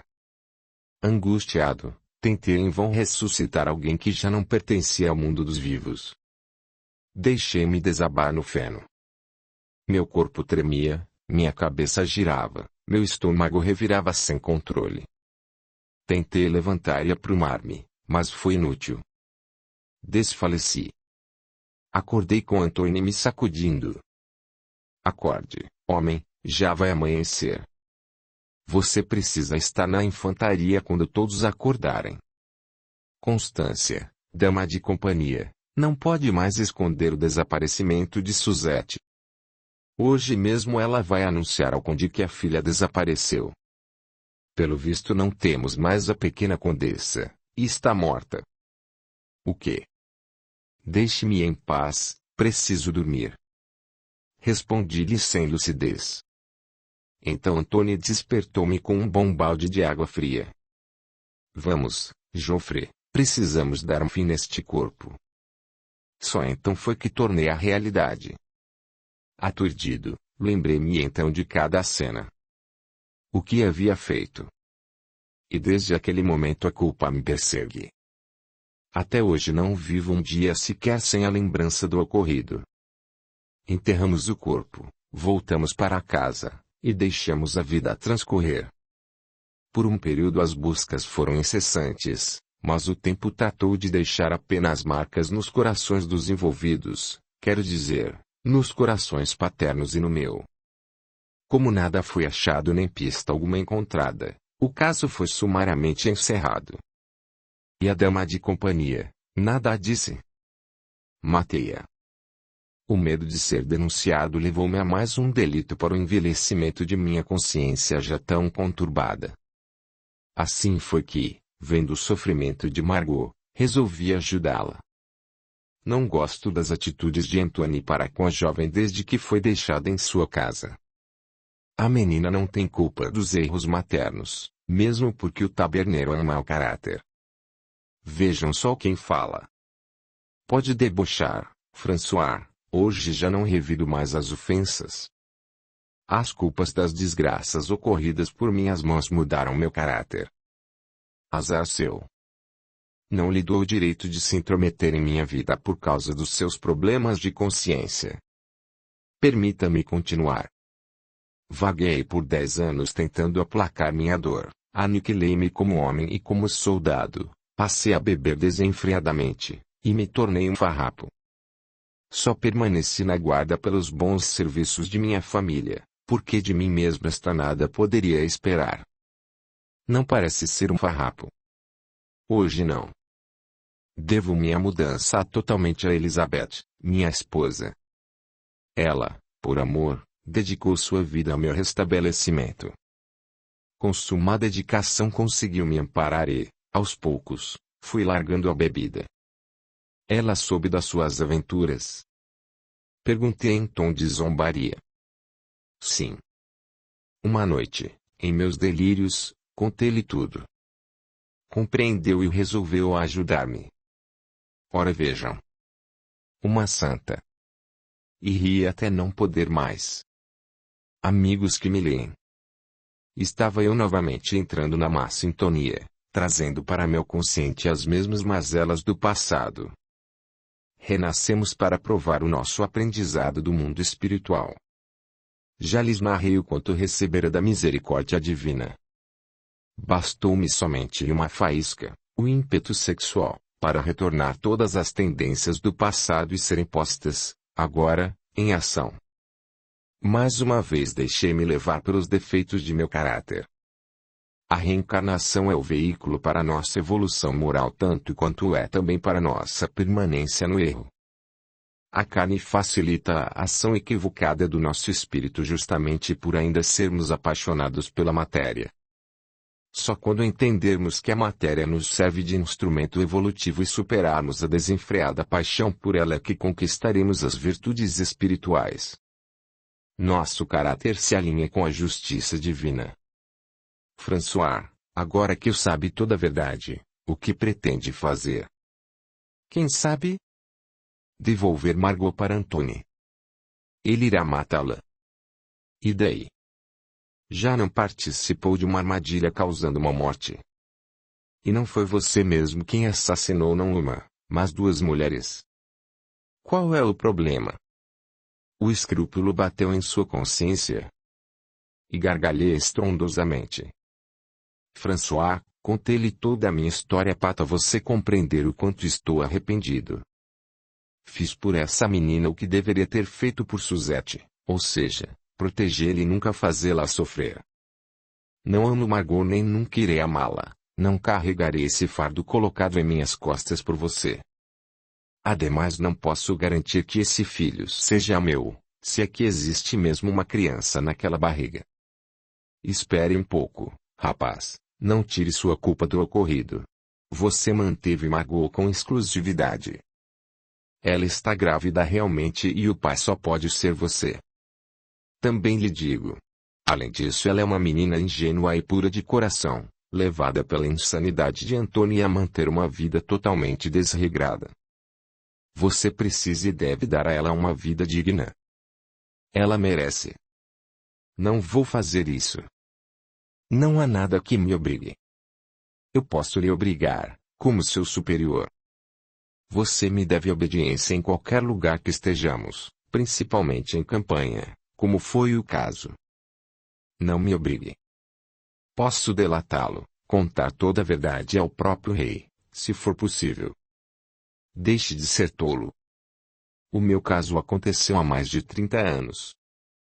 Já está morto e enterrado. Ninguém mais poderá me julgar por ele. Lembre-se também de que não há provas contra mim. Minha conduta nestes últimos anos foi a de uma vida honesta, dedicada ao rei, portanto não há motivos para acreditarem num rapazote que está apenas querendo se livrar de um problema. Como não tinha mais argumentos, calei-me. A sós, em meu quarto, pensei profundamente em toda a conversa.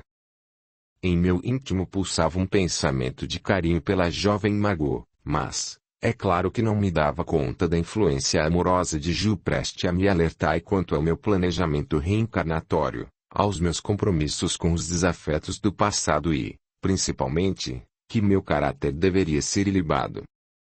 Quanto mais pensava mais ficava confuso. De um lado Gil preste, de outro minhas características de personalidade. Que fazer? Resolvi dormir e em mais nada pensar. Os dias transcorreram lentamente. Margot estava morando na casa de minha mãe e se davam muito bem, para minha surpresa. Meu pai ralhava o tempo todo comigo. Eu precisava tomar uma posição firme, aceitar a moça, e tornar aquela união abençoada por Deus. Joffre também resolveu fazer pressão sobre mim. Enfim a criança nasceu. Era um menino franzino, não tinha o braço esquerdo, o direito era mirrado, e na altura do cotovelo saíam pequenos pedaços de carne. Seriam dedos. A cena enojou-me. Talvez fosse melhor afogá-lo enquanto era pequeno. Ora, deveria ter mandado essa infeliz mulher de volta para Antônio. Afinal ele mesmo teria afogado essa aberração antes de nascer, pensava em voz alta. Joffre, que passava por perto, ouviu-me e disse: Nada disso, François, você o fez, você o criará. Assumi a família a contragosto.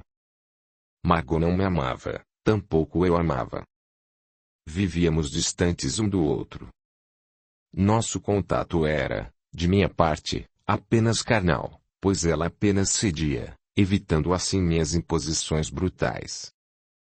Saímos em campanhas e isso me ajudava a suportar mãe e filho. Longe daquelas pessoas asquerosas sentia-me feliz, pois envolvia-me com todas as mulheres que encontrava pela frente. O meu prazer se achava acima de quaisquer transtornos consciências que pudessem me perturbar. Voltando para casa deparava-me com Margot grávida novamente.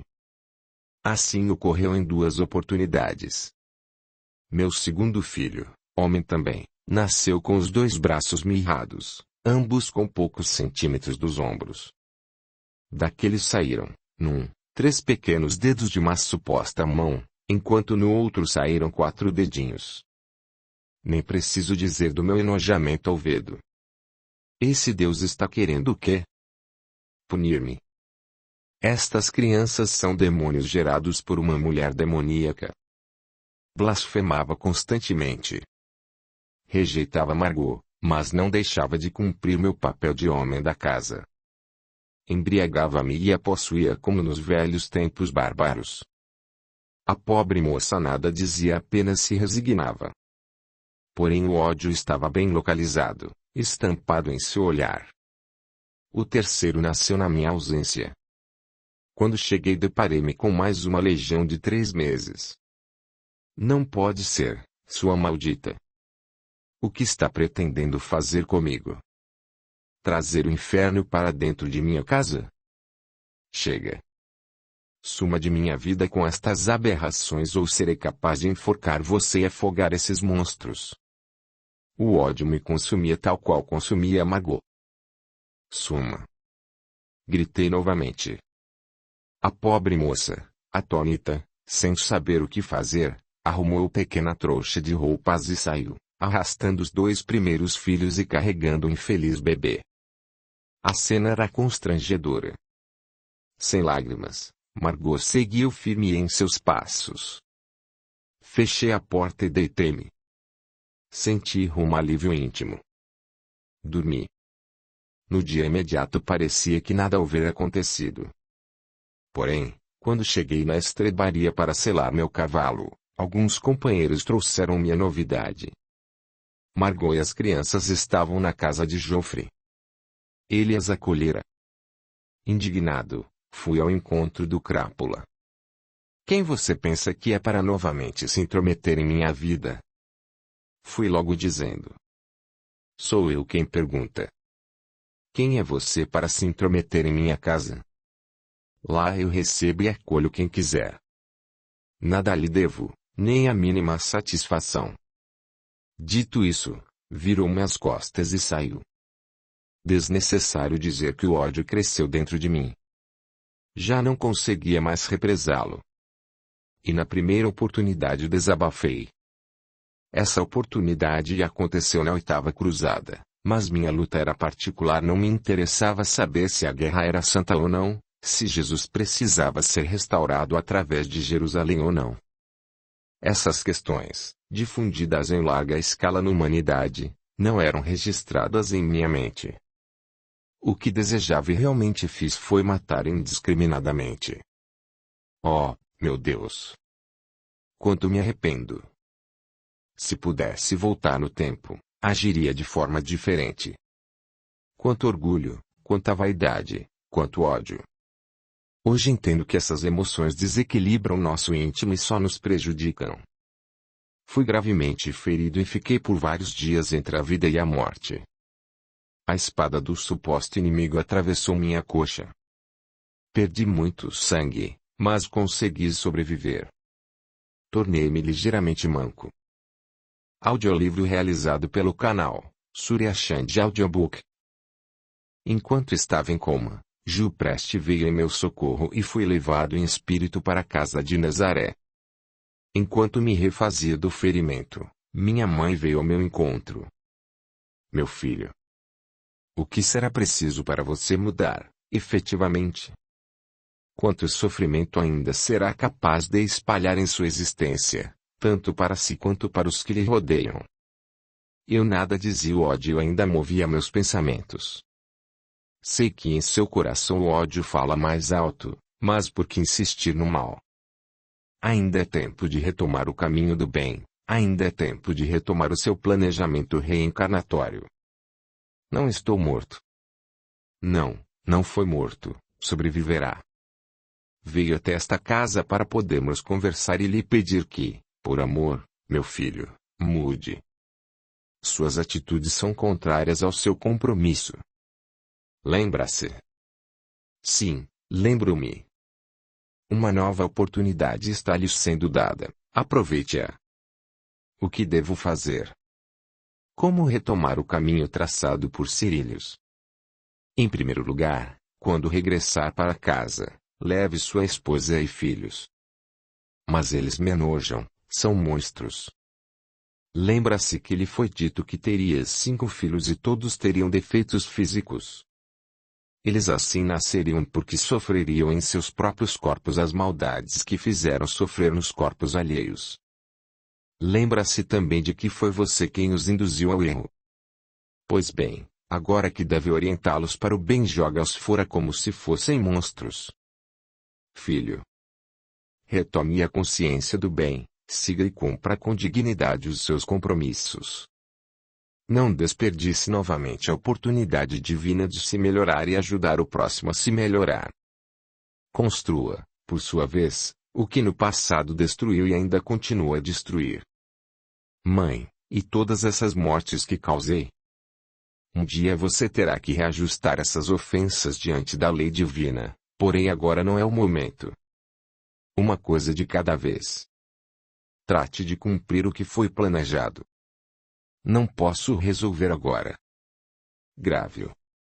Se você não consegue nem cumprir uma pequena parte do seu passado, que é viver em família, cuidar de seus filhos, e trocar o ódio pelo amor, como quer resolver coisas atuais que só ocorreram por sua invigilância? Mãe, estou perdido. A senhora tem razão, eu não deveria ter cometido tantos homicídios. Real e felizmente você se relembrou do homicida ainda existente em si, e dos mais ferrenhos. Por agora pense apenas em terminar esta sua reencarnação resgatando suas responsabilidades para com a sua família. Você não será mais um comandante conforme estava previsto, retornará como soldado e desse posto não passará. Que outras desgraças maiores ainda poderiam ser provocadas caso estivesse comandando um destacamento. Pense nisso, meu filho. Quando minha mãe se retirou, adormeci. Fui despertar em França. De volta a Paris sentia-me de alma lavada. Mesmo com o delito na perna estava revigorado. Uma nova perspectiva de vida se me apresentava. Eu não poderia mais cavalgar e meu trabalho se restringiria novamente na estrebaria, cuidando dos animais. Não me revoltei, aceitei normalmente. Desde que retornara, meus pensamentos giravam em torno de Margot. Desejava revê-la. Algo dentro de mim impulsionava-me para trazê-la de volta ao lar juntamente com meus filhos. Depois de algumas semanas foi o que fiz. Geoffrey, irei até sua casa. Quero levar Margot e os pequenos, retomar a vida familiar. Muito boa ideia. Nada como um dia após o outro para refletirmos. Meu camarada, o tempo nos faz mudar. Calhei-me. Não concordava muito com Geoffrey, porém o meu dever íntimo reclamava uma postura nobre. Mas a vida no lar não aconteceria de modo fácil. Tanto eu quanto Margot não conseguíamos superar as emoções desequilibradoras que nos envolviam. Contudo, mesmo assim, achava-me disposto a continuar fazendo o papel de chefe de família. 2 anos após nascia meu quarto filho, quero dizer, meus quarto e quinto filhos. Gêmeos. Ambos com defeitos também nos braços. Um dos meninos nasceu totalmente sem os 2 braços enquanto o outro tinha braços e mãos, porém curtíssimos. Deus continua me castigando ou será que essa mulher dos infernos está gerando monstrinhos pelo prazer de me destruir? Esses pensamentos absurdos passeavam pela minha mente o tempo todo. Embora contra minha vontade terminei minha reencarnação vivendo forçadamente com essas pessoas. Uma mulher amargurada, sofrida, angustiada, e filhos defeituosos, criados sem rumo, sem amor, e sem educação. Posso dizer que mais atrapalhei, com minha indiferença, do que ajudei esses espíritos que renasceram confiantes em receber de mim um novo entendimento da vida, já que me consideravam um líder. Mais uma vez desencarnei relegando a bendita oportunidade de aprendizado para refrear meus instintos. Entre os séculos XIV e XVII renasci mais uma vez. Tratou-se de uma vida sem expressão alguma, logo, sem quaisquer comentários. Renasci novamente em França com alguns desafetos, mas tendo ao meu lado o grande irmão Séquia, com o nome de Vicente que muito me ajudou a vivenciar as dificuldades da jornada. Novamente como homem. Meu corpo fora planejado sem os 2 braços justamente para evitar novas matanças. Também não falava e pouco ouvia. A lei divina é justa. Dá-nos exatamente conforme necessitamos. Recebemos oportunidades benditas de refazimento, porém quando recalcitramos no mal a própria lei nos trava com a finalidade de pararmos a sequência maléfica que nos move. Nesse momento a reflexão deve ser mais efetiva. Séquia foi, naquela romagem, meu irmão. Veio antes para, com mais idade, pode ser meus 2 braços e minha voz. Ajudava-me no vestir, no comer, e levava-me para passear. Ensinava-me ainda a observar a natureza, pois íamos pescar muitas vezes. Vicente era, e é um espírito melhor do que eu. Aprenderá a perdoar muito antes. A nossa ligação remonta a tempos imemoriáveis. Mesmo como grave eu tinha por ele uma consideração de filho, e era como filho que agora ele me tratava. Graças a esse cerco amoroso pude viver 60 anos em relativa paz. Naquela época ainda era um espírito muito embrutecido, um verdadeiro bárbaro, pois a vingança insistia em me visitar. Para mim a vida não tinha o mínimo valor, pois não compreendia que por trás dos corpos existia um ser igual a mim, com sentimentos,